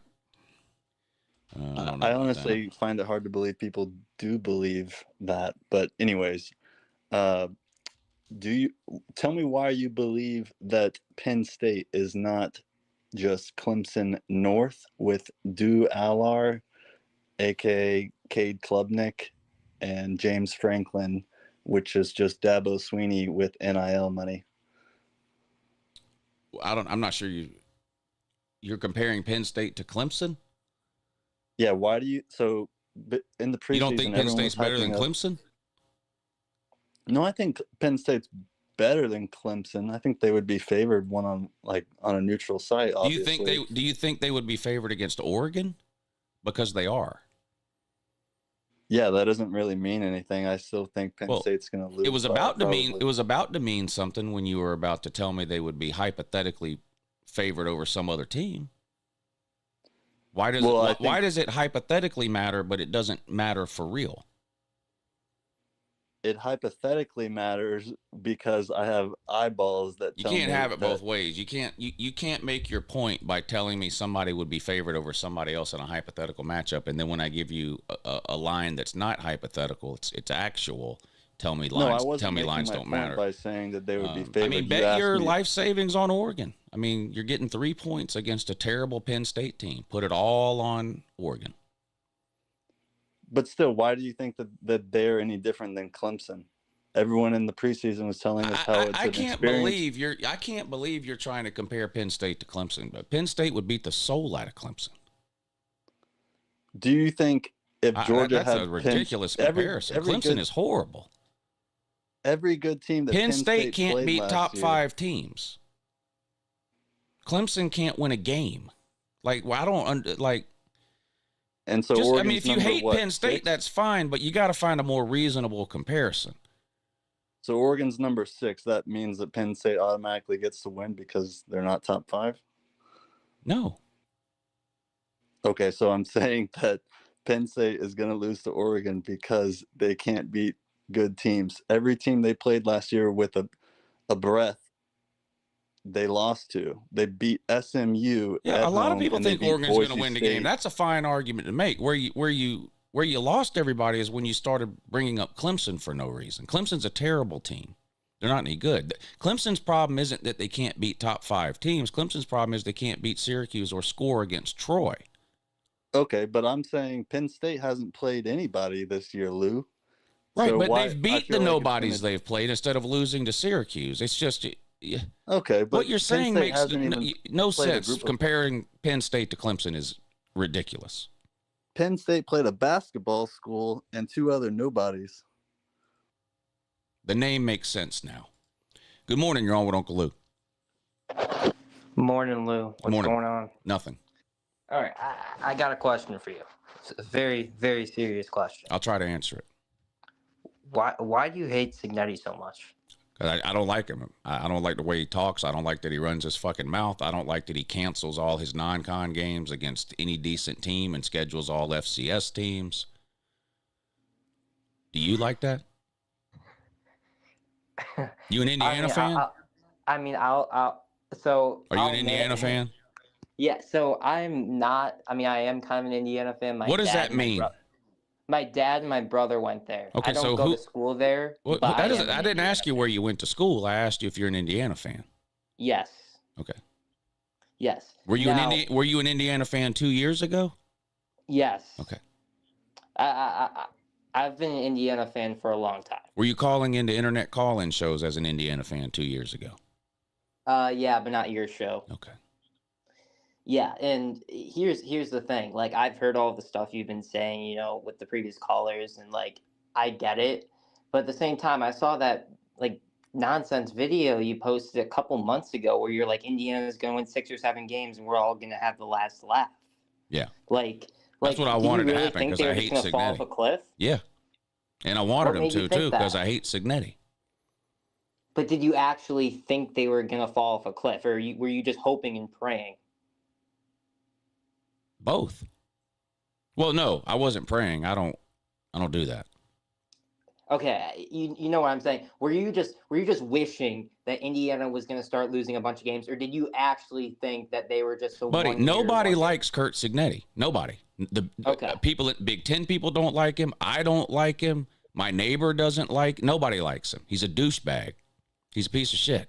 Okay, but Runs his mouth for no fucking reason. Doesn't mean he's a bad football coach, but no one fucking likes him. Okay, but as a fan perspective, who's had a dad who went to Indiana, I had to who talk sucked- you into even admitting you were an Indiana fan. So you're Well, not yeah, that. I mean, No, because the whole thing is like I don't want to. I'm a fan of 2 teams technically, so I feel like I'm a little guilty of that. who's the other one? Syracuse. That's where I go to school. So I mean, I'm a fan of both teams, and actually, like it's kind of interesting because like both my teams have kind of been rising programs in the last couple of years, and I love both coaches, but they're both so different. Fran Brown is a very loved guy, and he's totally different than Signetti, but the stuff Signetti has done at Indiana is transformational. I mean, Indiana a couple years ago would literally sell 30% of their stadium, and now they're sold out every single game. I mean, because everybody's like you. They're only a fan because they're good. When they weren't any good, no one was a fan. They're all fair weather fans like you. I told you I was a fan. I've been a fan my whole life. What was Indiana's record 2 years ago? 2020, 3-9. 2023. 3-9. 2022. 4-8. All right. I'm a real fan, Lou. All right. It's unusual that I had to talk you into admitting it is all. That's a little strange. That you tried to, kinda, and this and kinda that, and my dad this and my dad that, and why do you hate Signetti? I didn't want to come. I don't like Signetti. I mean, what do you want me to tell you? I didn't want to come across as the like guy who was just defending Signetti because I'm an Indiana fan. That's why. I didn't want to be like, I didn't want to feel like that biased fan who's just defending my coach. I just feel like everyone hates him, and I get kind of some of the reasons with the scheduling. I think that's a joke. And I've made that very clear. You enjoy Indiana's first 3 games? Oh, and I fucking hated it. Right. It was terrible. I literally, it wasn't on TV, so I had to watch on my phone. It was awful. I hate it. I hate it. But I don't get Indiana has never been good.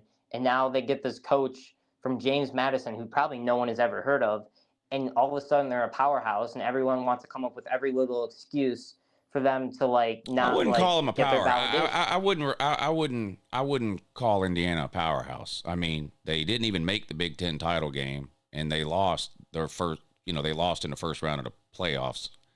I mean, they're like one rung below TCU from a couple of years ago.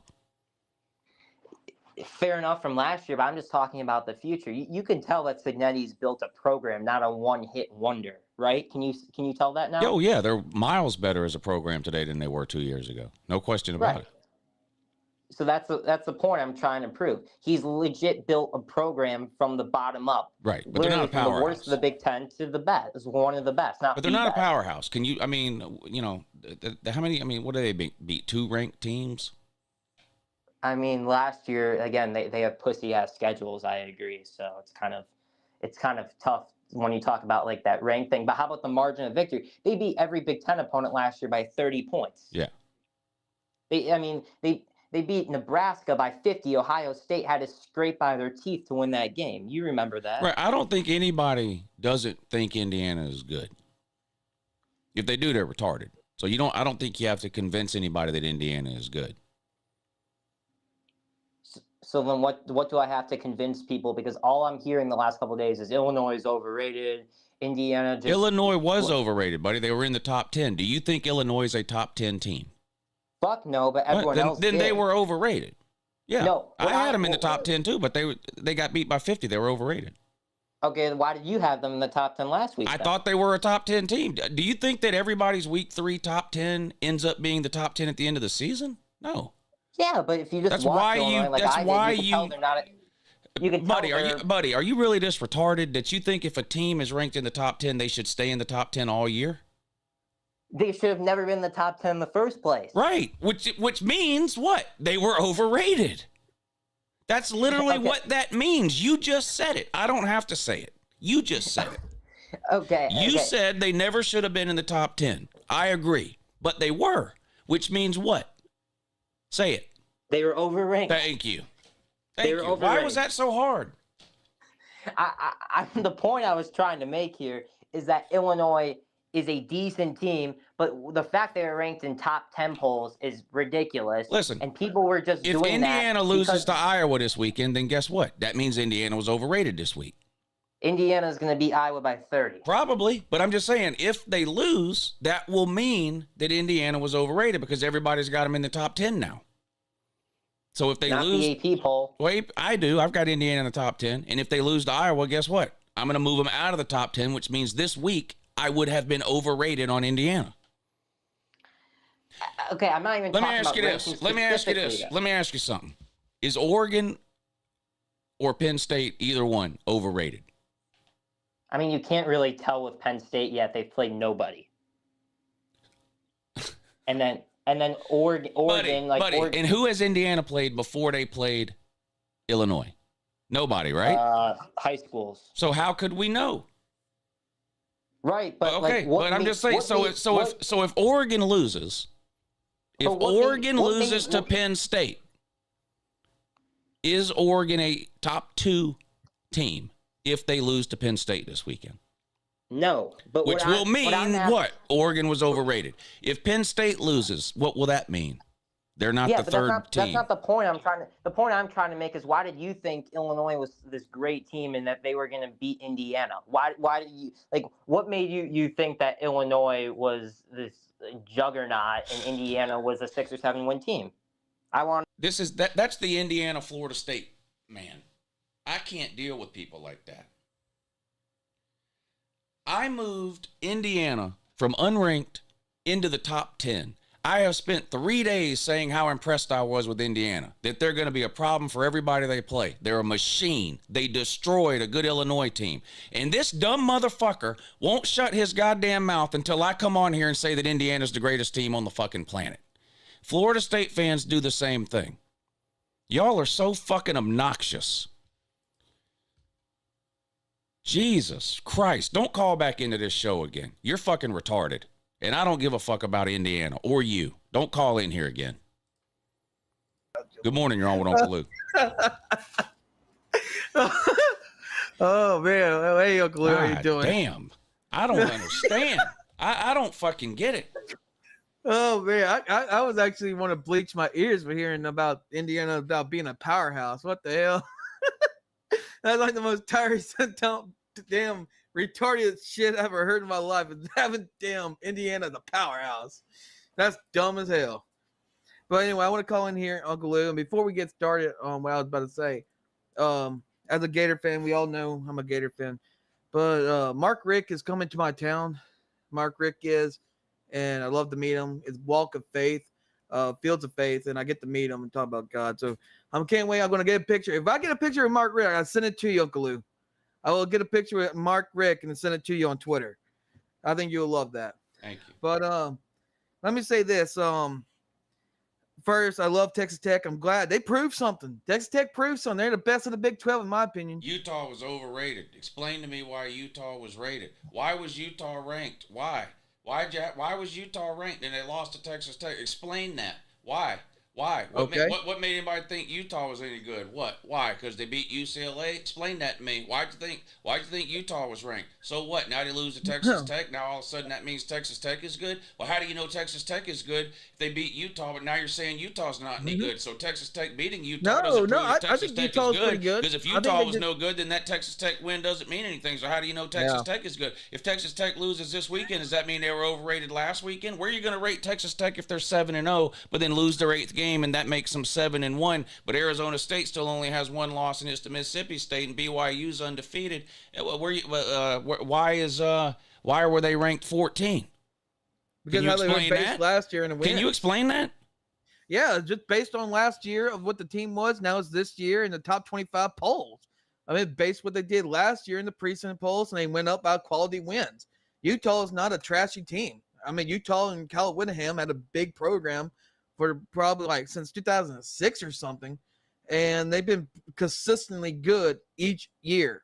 8 win, 9 win, 10 wins, and they just got outbeaten by Texas Tech that had the better offense. And actually, what comes into surprise, Lou, is they had some physicality of a damn defense. I mean, when the last time you see Texas Tech had a good damn defense? I have never seen in my life seen Texas Tech have a good defense. They had a fucking good offense for the last 2 decades, Lou.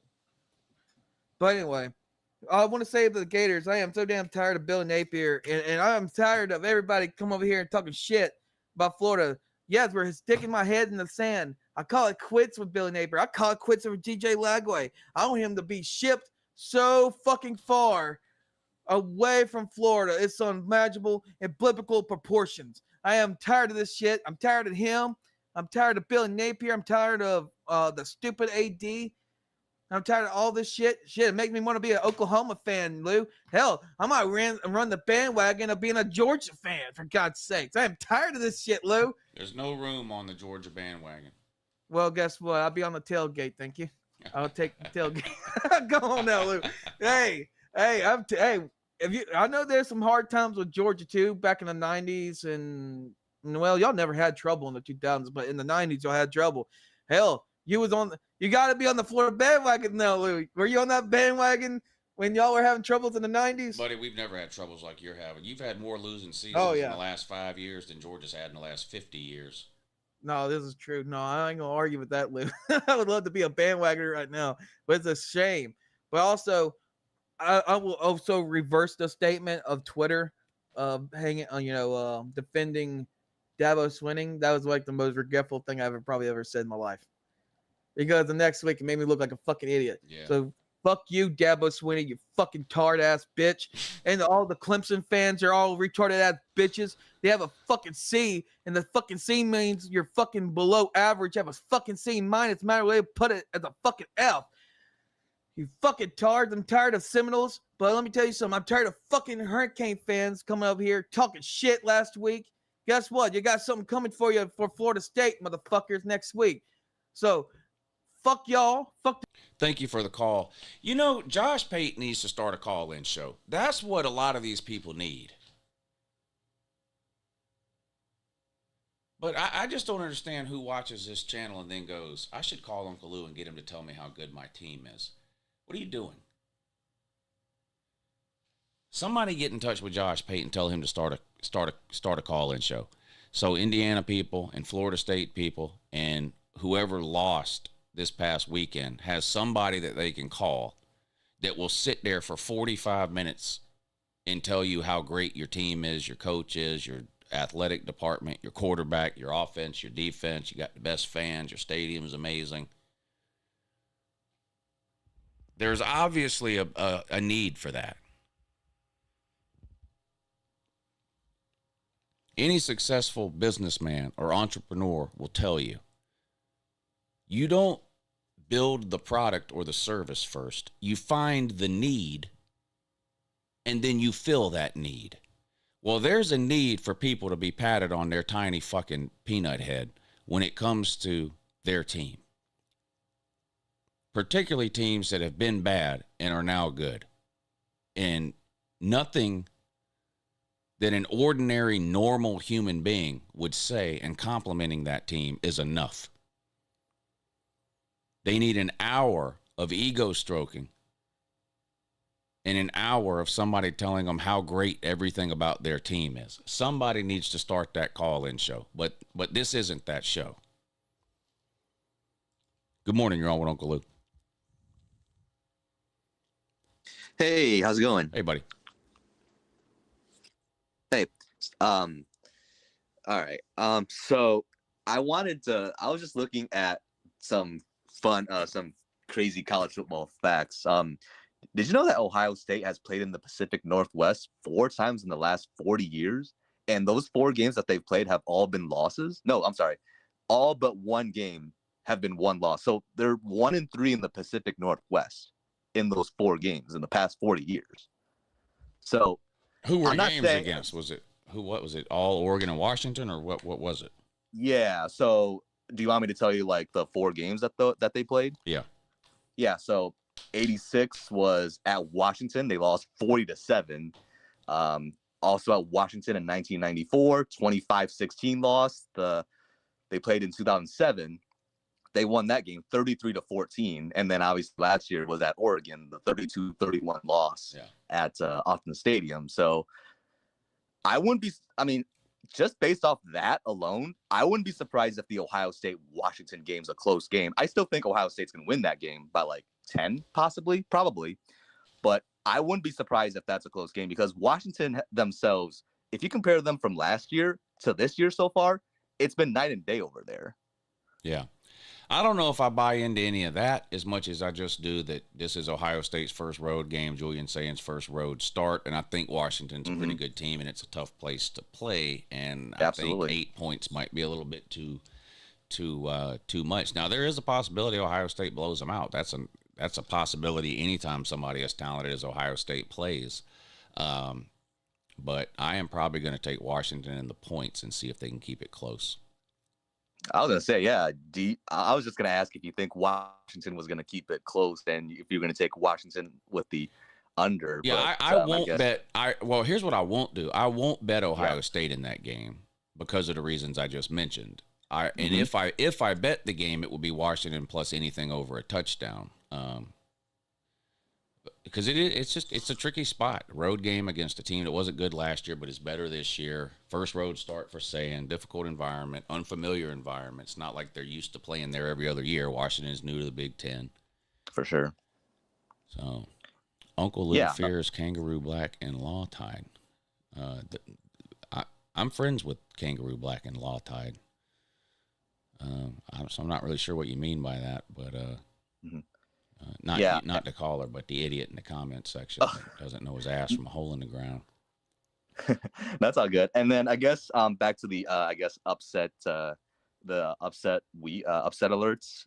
I think you probably mentioned this during the call-in show. I'm not sure if you did or not, but I got Florida State at Virginia as a possible upset alert just because it's a short week for Florida State. It's on the road, and it's literally the week before the game against Miami. So I think that could be a potential upset alert. Indiana versus Iowa potentially is another one too, just because of the big win that they had at home against Illinois. And, both of those teams are playing on the road. So I don't know if you would agree with that, but I'm not picking against Indiana. I'm not picking against Indiana. I mean, they do look very, very good. Yeah, they do look very, very good. Doesn't mean I'll pick against them, but doesn't mean I'll bet on them every week. But I'm not betting against Indiana after what I saw on Saturday. That they for sure completely dismantled what I still think is a good Illinois team. Mm-hmm. And one more thing too. Out of the teams in the current top 10 right now, who do you think is most likely to be out of the top 25? Like, say by the time the season ends. I don't know if this is a question you could. 4 weeks in. Yeah, I mean it's only 4 weeks in, but who would you pick personally? Well, 4 weeks is a long time. I mean, we're 33% of the way through the season, so it gets less likely every week that goes by that someone finishes unranked. You know what I'm saying? I mean, because we know so much more about the teams now. But Ohio State, no. Miami, no. Oregon, no.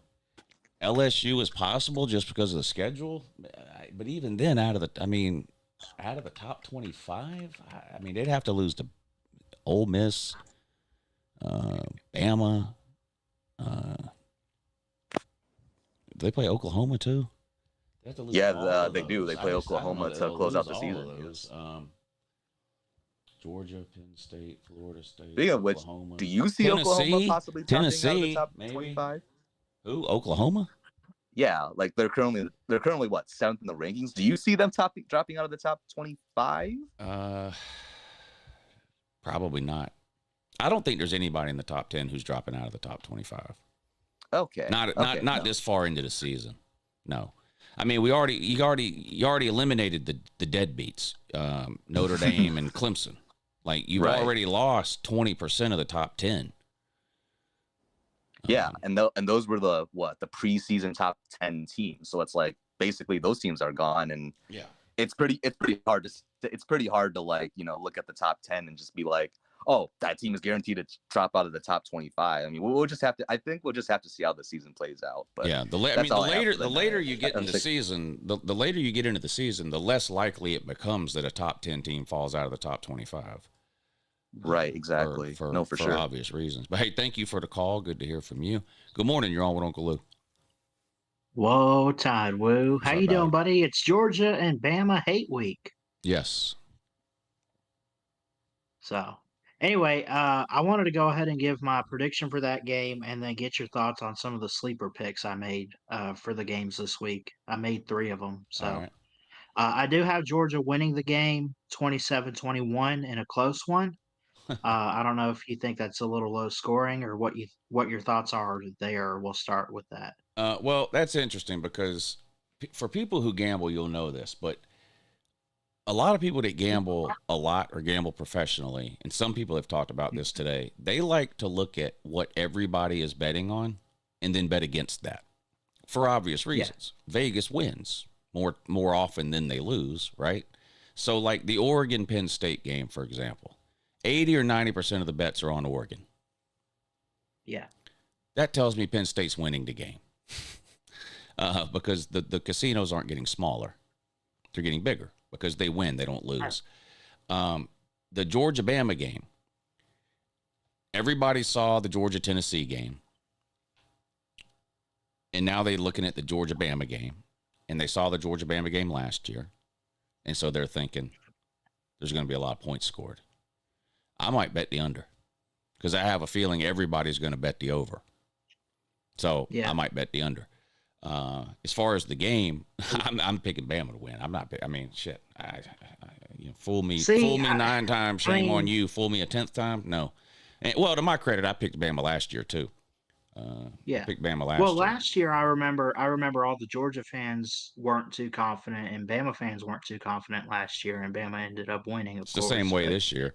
Now, I mean, you'll see some shit talking on Twitter. I feel Twitter. the same way. I got Georgia 27-21, but I did make some sleeper picks. I do think, so my 3 picks, I did 3 picks for this weekend. I got a bet on the Penn State game. I got Nick Singleton over 52.5 rushing against Oregon. Tommy Castellanos over 1.5 touchdowns passing against Virginia. That's a Friday night game. And then Ty Simpson, I'll give him over 1.5 passing touchdowns against Georgia, but I still think you guys find a way to win this game. I don't know, man. It being when in doubt, my rule is take the home team when you're in doubt, because obviously crowds play a big factor in college football and stuff. And I'll tell you what I like. I'm looking at on here. What about Jeremy Bernard over 55 yards receiving? I think he's Bama's best receiver. I didn't even see that. I think he's Bama's best receiver. I think Ryan Williams has more potential and talent and a higher ceiling, and he can make those highlight real plays that you see on SportsCenter. But Jeremy Bernard shows up every week, is reliable, plays well. Ryan Williams disappears sometimes. Whether it's coverage or whatever it is, some last year too. I mean, after he had games where he did almost nothing the second half of the season last year. Jeremy Bernard is good like almost every week. His best is not as good as Ryan Williams' best, but he's more consistent, I think, than Ryan Williams is. I like Jeremy Bernard. I'm going to take more on that. I'm taking over 55. Is that why I'm looking at this with Ryan Williams is mostly picked less than 62.5 receiving yards? Is that because people are favoring Georgia's defense, or just because he hasn't really shown up this year, you think? Yeah, I don't know. I would never take a less bet on Ryan Williams because he can get that in one play. Same thing with like a Georgia Zachariah Branch. You can't ever bet the less than, in my opinion, on Zachariah Branch's receiving number, because they can throw it to Zachariah Branch 2 yards behind the line of scrimmage and he can run 70 yards with it. So I would I don't always bet more on Branch or Williams, but I don't ever bet less on guys like that who can hit a home run every time they touch the ball. But I'm going to do one on Bernard more than 55.5. And you know what? I'm going to take Gunnar Stockton more than 208. That's not a crazy number. I mean, I could see Gunnar getting in the 240, 250 range, whether Georgia wins or loses. Yeah. That's not a crazy number. I'm going to take over on that. And I got to find one more. I like to do 3. There's your Ty Simpson when you took the passing yards, or you took over on the passing touchdowns for him. Yeah, I see Ryan Williams on here now. You were talking about 262 yards is his number. How about this? Nussmeier, more or less than 286 yards against Ole Miss. He might go over that. He might go over that. I think that's going to be a high-scoring game, too. I see no defense in that, but I would favor LSU's defense over Ole Miss. I mean, Lane Kiffin, great offensive mind, but he still hasn't figured out defense too much. I think it's gotten better, but whatever. Well, I tell you, how about this one here? Drew Aller, more or less than 1.5 passing touchdown. You got to have balls of steel to bet Drew Aller over on touchdown passes, don't you? I ain't touching that one. Yeah, I guess so. I didn't even bet that. I went with Nick Singleton over 52.5 rushing because I think they run heavy. Yeah, I like that one too. I did that yesterday on a Lunch Money show. Heck yeah. Let's see what else is on here. You can give me your advice. you ain't got nothing to do. Right. You ain't got nowhere to be. You can stay on the line for a second. I'm not busy and important like you. Sam Levitt at Woozy from Arizona State. And here's Bo Jackson. The Ohio State man won't shut up about this Bo Jackson guy. That's all I've been hearing all week. They think there's something because they got somebody named Bo Jackson, and I guess he's pretty good. They play at Washington, 45 yards more or less for him. I'm staying away from that. He's a freshman. I don't know how much playing time they'll give him. I'm gonna stay away from that. I believe the Ohio he is State their man lead is rusher, good. but it's not much. Well, yeah, because he went nuts in that one game against the high school team. Who had they played? Who had they played? Hell, they ain't played nobody. Lock this up. Joey Aguilar, more or less than 2.5 passing touchdowns, more. That game might be 50 to 45 there, that one. Who they got this week? Tennessee plays at Mississippi State. Oh, that's right. Yeah. So, they struggle on the road to begin with, and then this is G5 Joey's first road start. And Mississippi State already beat Arizona State, and they sling the ball all over the place with Blake Shapen. And Tennessee can score points too. I'm going to do over 2.5 passing touchdowns for G5 Joey. All right, that's our three picks. Let's see.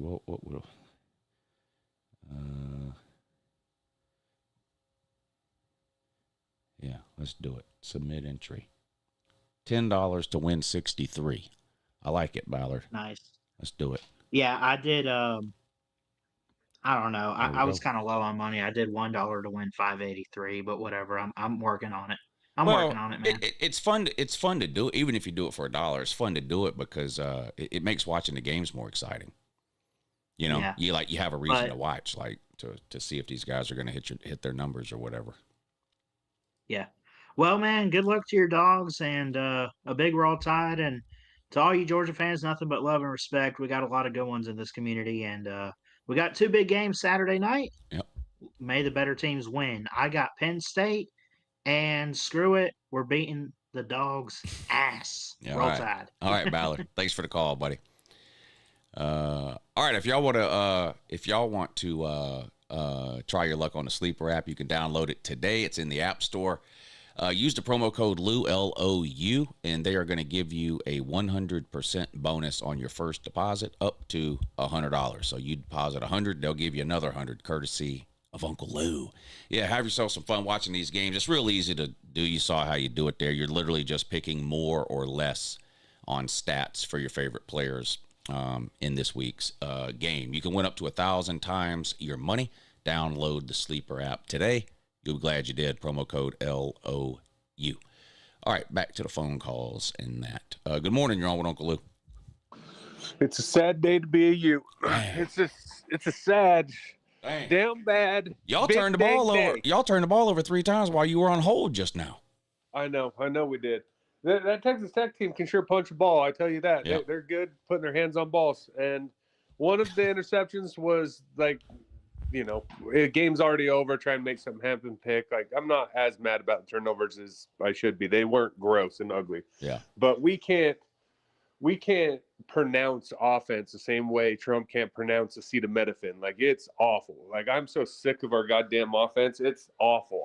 It's been year after year. Like, I've been looking and seeing if Cam Rising still has any eligibility left, so we can just bring his happy ass back into the team, because without him, it's awful. Our coach is lying about injury reports, just not listing people that are blatantly hurt, and that's against the rules. I think that's not good. We're down bad. It's not good. They came into our house. We were loud. We showed up. We did a whole big hoopla. Got all riled up, making a big show for Barstool and stuff, freaking out over pizza and our bookstore and stuff. And then we got appropriately spanked by the literally smelliest team in the division. Lubbock stinks, literally. They're a dog shit program. They bought a bunch of people that turned out to be really good at the foosball, but I'm still really mad about it. And that can't happen in the future. We will meet them in Arlington. We will beat them again. I'm not down so bad just yet. We're gonna figure it out. I don't think it's over. I don't think it's over for Utah either. That was a weird game. It didn't go how I thought it would go at all. And I'm not even talking about who won and lost the game. It was just a weird game in a lot of ways. I still think Utah is pretty good, and I still think somebody with 2 conference losses is going to get into that conference championship game. So Utah's not out of it at all. No, I don't think so either. Like, I'm pretty upset, so I want to yell at my team a little bit, but yeah. I'm still okay with it. Like you said in your video about it, like it was 10-10 until halfway through the 4th, and then it just all went to crap. Yeah, I'm not pretending the 4th quarter doesn't count, but like a lot of people don't watch all of the game, and then they see the score and they go, "Wow, Texas Tech beat the soul out of Utah 34-10." Well, it was 10-10 in the 4th quarter. Now those 24 points they scored count, and the 4th quarter was bad. And the other thing is turnovers just aren't repeatable, or they can't be relied on anyway. So like if Texas Tech and Utah were to play again, I don't know what the line would be, but it would be 3 or 4 points one way or the other. It wouldn't be like Texas Tech would be a 10-point favorite. That wouldn't be the case. And I don't think Spencer Fano is going to run 18 yards down the field on a pass or an RPO again because he didn't know the call right. Like, you know what I mean? Like, we scored a touchdown, deep ball. The one thing that we didn't do the rest of the game was throw anything over 15 yards, really. We missed a guy and then had one called back. Like, you put those 14 points up, you know, going into the 4th, different ball game for sure. Like, there's a lot of fixable things on our team for sure. And I'm still hopeful. But if we don't look right against a bad West Virginia team, I'm going to be in a serious state of despair. I'm going to start doing what a lot of our fan base is doing and trying to call for wit's head, which are the dumbest humans that have ever existed. But like, I think I'm going to crash out hard enough that I'm going to join them, right? Like, just fuck it. Something's got to change. You know, they fired Gundy. They were basically twins. Just one could shut his mouth sometimes. The offense thing is so incredibly frustrating. I can't tell you. Like, are we Iowa? Like, do we just change our name to Iowa and become our mascot's a red-tailed hawk? We're close. We could figure it out. We can make some sort of branding deal. It's embarrassing, dude. It truly is embarrassing to walk around and go, yeah, we can't score more than 10 fucking points. Like, it's bad, dude. Like, it's really fucking bad. And I hope all the bad things in the world get fixed. I hope that any jinxes that have been put on us by BYU, any sort of anyone's got a voodoo doll or something that Mormon voodoo is wild. You got to watch out for that Mormon voodoo. Yeah, we got to start salting our doorways. We got to do something. Something's got to get figured out. Otherwise, I'm going to be the saddest of all pandas, and I'm just going to like dig a hole and just not stop digging until they win a game. Are you still flipping helmets? No. Oh, well, that's too bad. You can just leave mine at the "Your Season's Over" video until we beat someone of relevance, though. Is that all right? All right, man. If you say so. All right. You're the best, buddy. I'll talk to you later. All right. Thanks for the call. Utah man checking in. I like him. I met him when I was out in Vegas over the summer. He come and hung out with me all day long. We went and ate dinner, gambled, had a good time. He's a good guy. I like him a lot. Somebody in the comment section when he was on was saying, I should have had him tell you, but was saying they don't understand the hate between BYU and Utah. I don't think I fully understood it either for a long time, beyond they're in the same state. But you know how they call that game the Holy War. I think a lot of people, and I'll put myself in this category, we think of Utah as a Mormon state, you know, and there's a lot of Mormons there for sure. But all the Mormons go to BYU. All the Protestants go to Utah. So it's not just a same school, 2 schools in the same state thing. Like it really is like a religious hatred. And I'm all for that. I love religious wars. I'm for mutually assured destruction when it comes to religious wars, but that's the team I'm on. But they're like, you can't overestimate the hate between BYU and Utah. It's the same level of hate that exists between some of the more high-profile rivalries like Michigan, Ohio State, Alabama, Auburn. It's on a smaller scale. And I don't mean that to demean Utah or BYU or the rivalry. I just mean there's just less people there, and those two schools aren't like nationally branded schools like Auburn, Bama, Michigan, and Ohio State.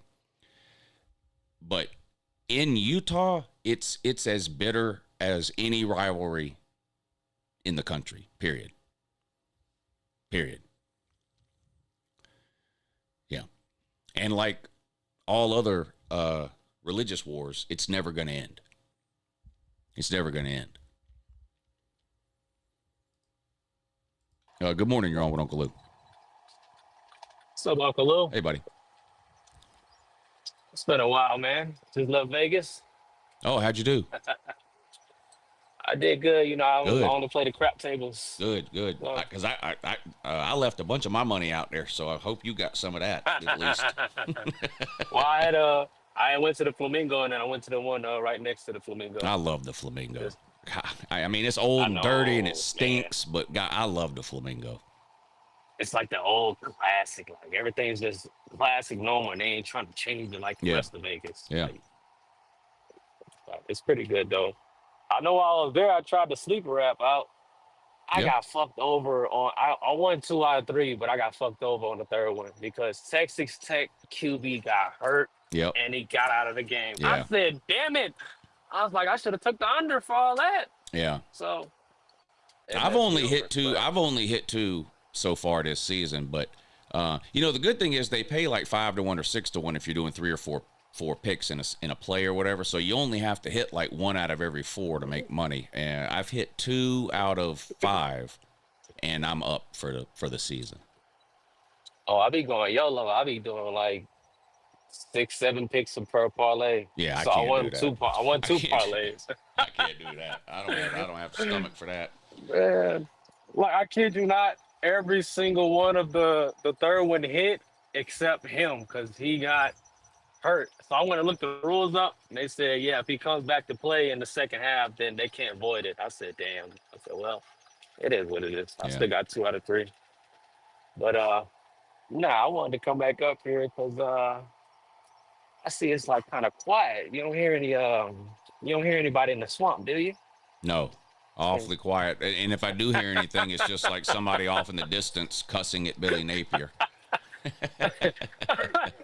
Like, man, bro, they talked all that shit this off season. I was like, okay, I'm gonna see how this gonna go.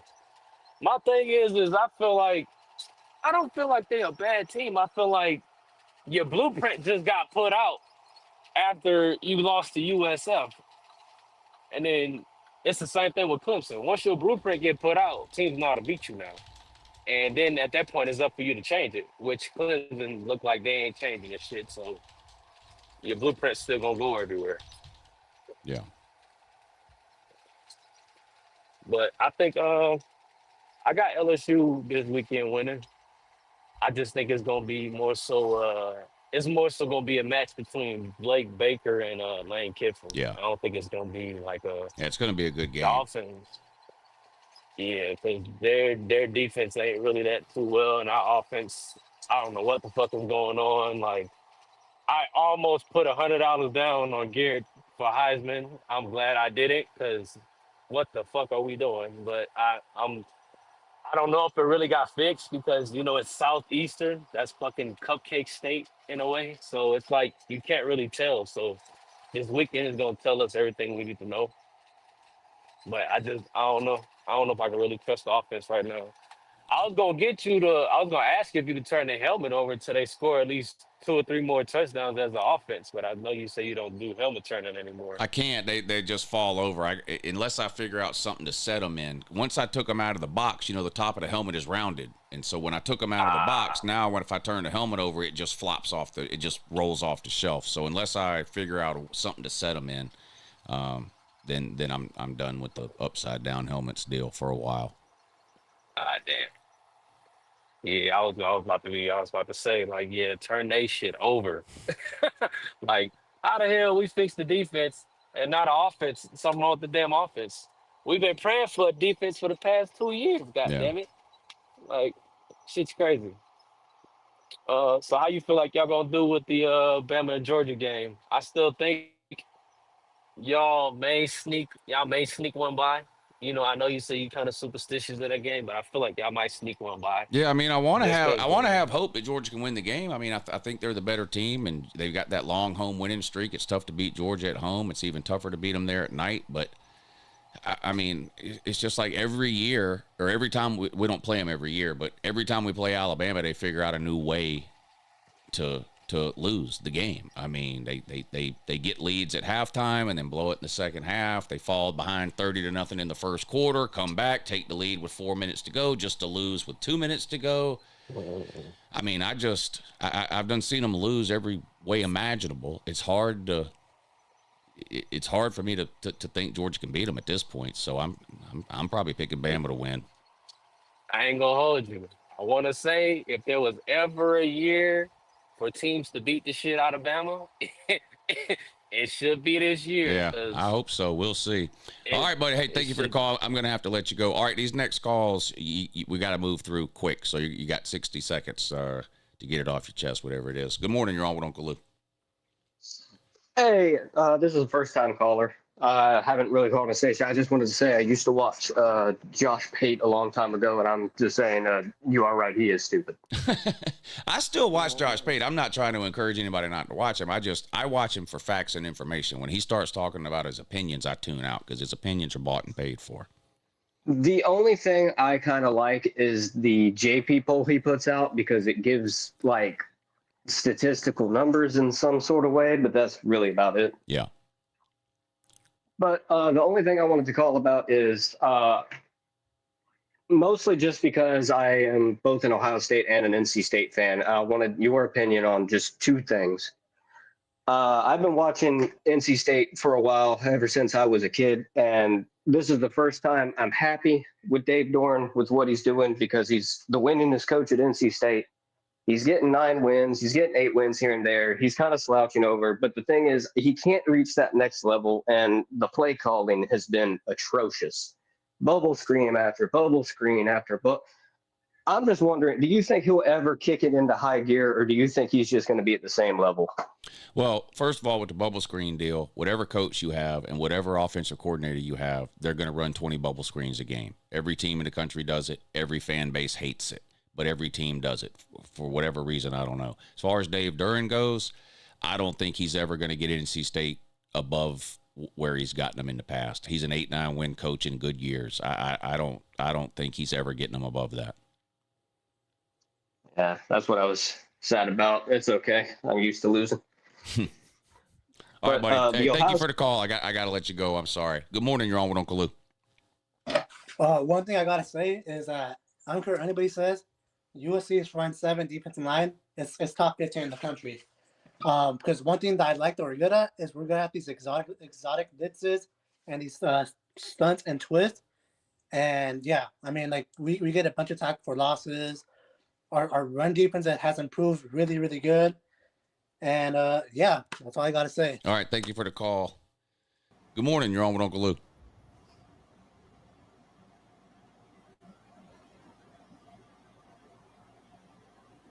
Why is it always the trolls that are unable to talk? This guy's name is Uncle Lou Pet Dog Mama.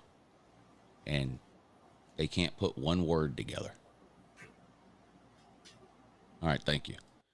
I don't understand. You wait on hold for 45 minutes with a troll name called something about Uncle Lou's Pet Dog Mama or whatever it was, and then your big moment comes and you get the hush mouth. I don't understand. Good morning. You're on with Uncle Lou. Yo, Team Money 865 here. How you doing? Yeah, what's up, buddy? Hey, couple questions here. I got a crazy fan theory.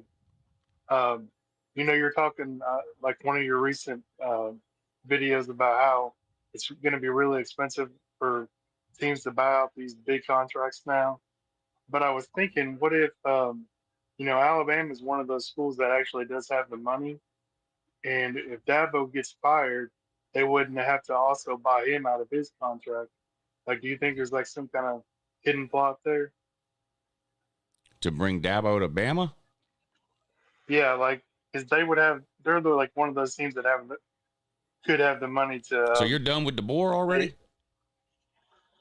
I'm not an Alabama fan.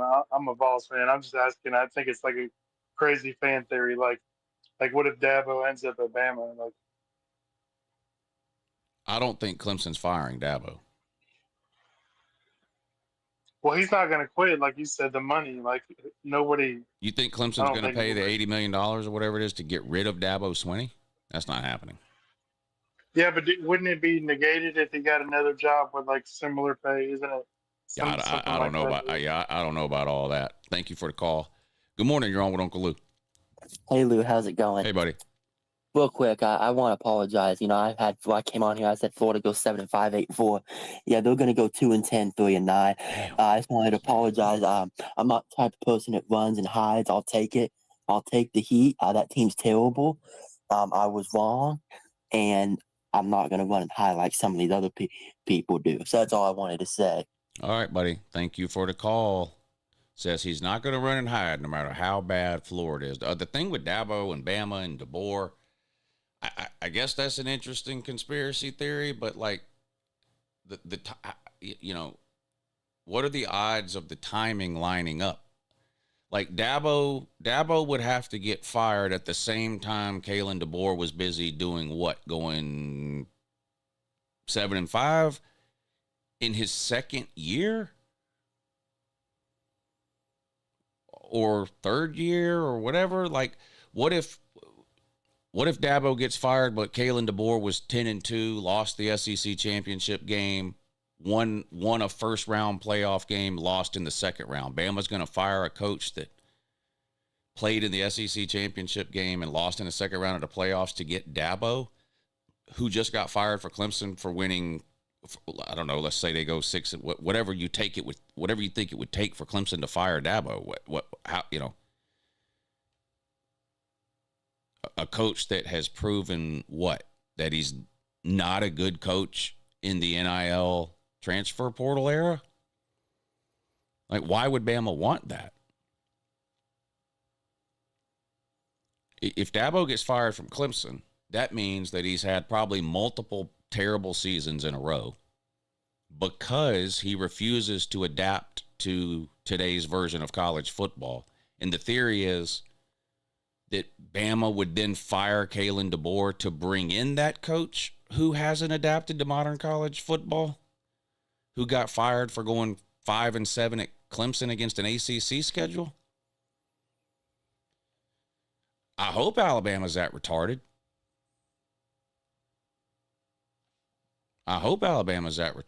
Good morning, you're on with Uncle Lou. Hey, can you hear me? Yeah.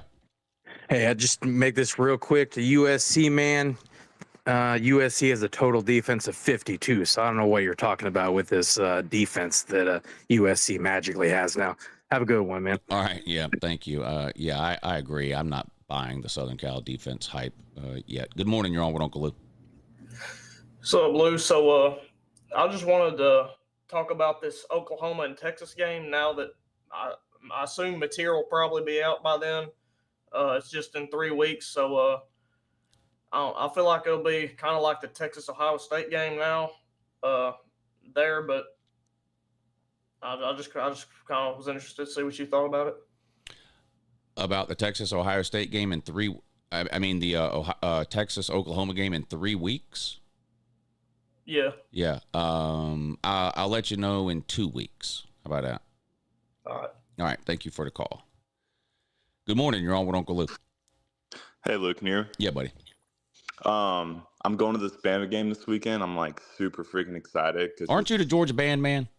Yeah. Let me ask you. Can I ask you something? Yeah. Okay.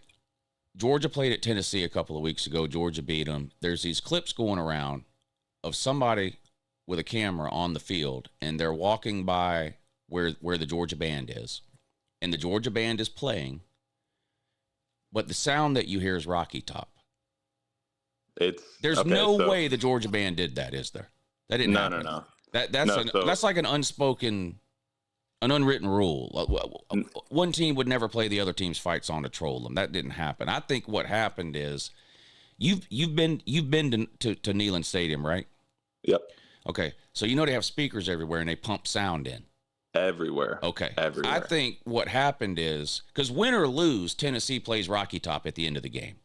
Yep. I think it's the Tennessee band playing Rocky Top, but it's so loud because it's pumped through the speakers there that even the guy with the camera that's walking by Georgia's band, filming Georgia's band, what you hear is the Tennessee band playing Rocky Top being pumped through those speakers, not the Georgia band playing Rocky Top.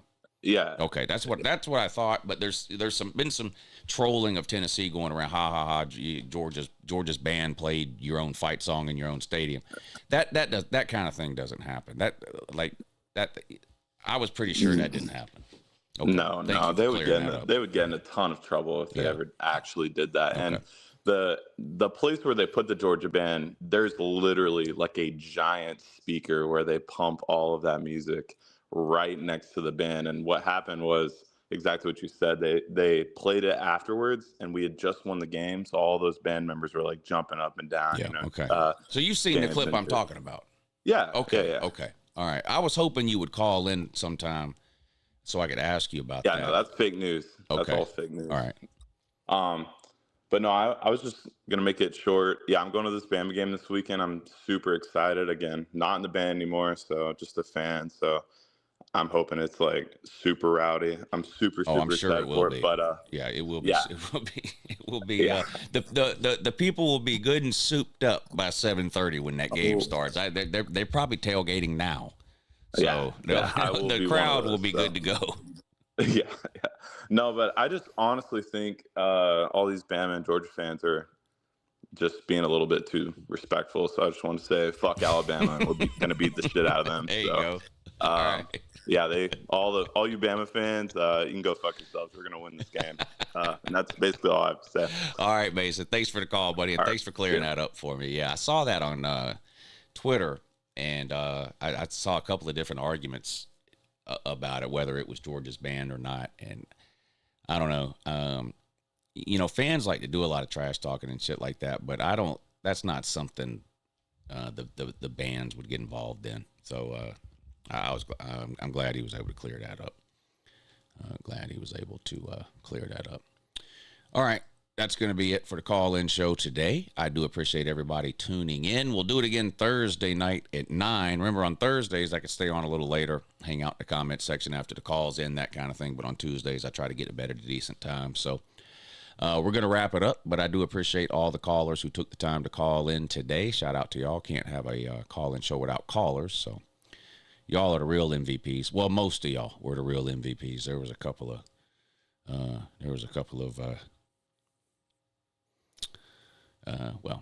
yeah. But I do appreciate the callers. And shout out to the comment section, too. This is a pretty average college football YouTube channel in the grand scheme of things, but I do think we have the best comment section around, so I appreciate all y'all keeping it lively down there in the comment section. No live shows tomorrow, but I will have a few different prediction videos out for you tomorrow, including Alabama, Georgia, and Oregon, Penn State.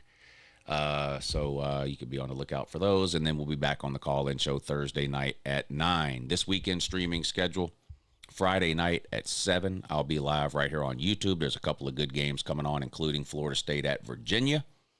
Saturday morning at 9 a.m., the college football kickoff show that we do every Saturday morning here on the channel. Get you ready for the day's slate of games, talk about all the games, betting angles, who's going to win, who's going to lose, any last-minute news about the games. We talk about game day food, what are we eating that day, all that kind. We have a good time every Saturday morning at 9 a.m.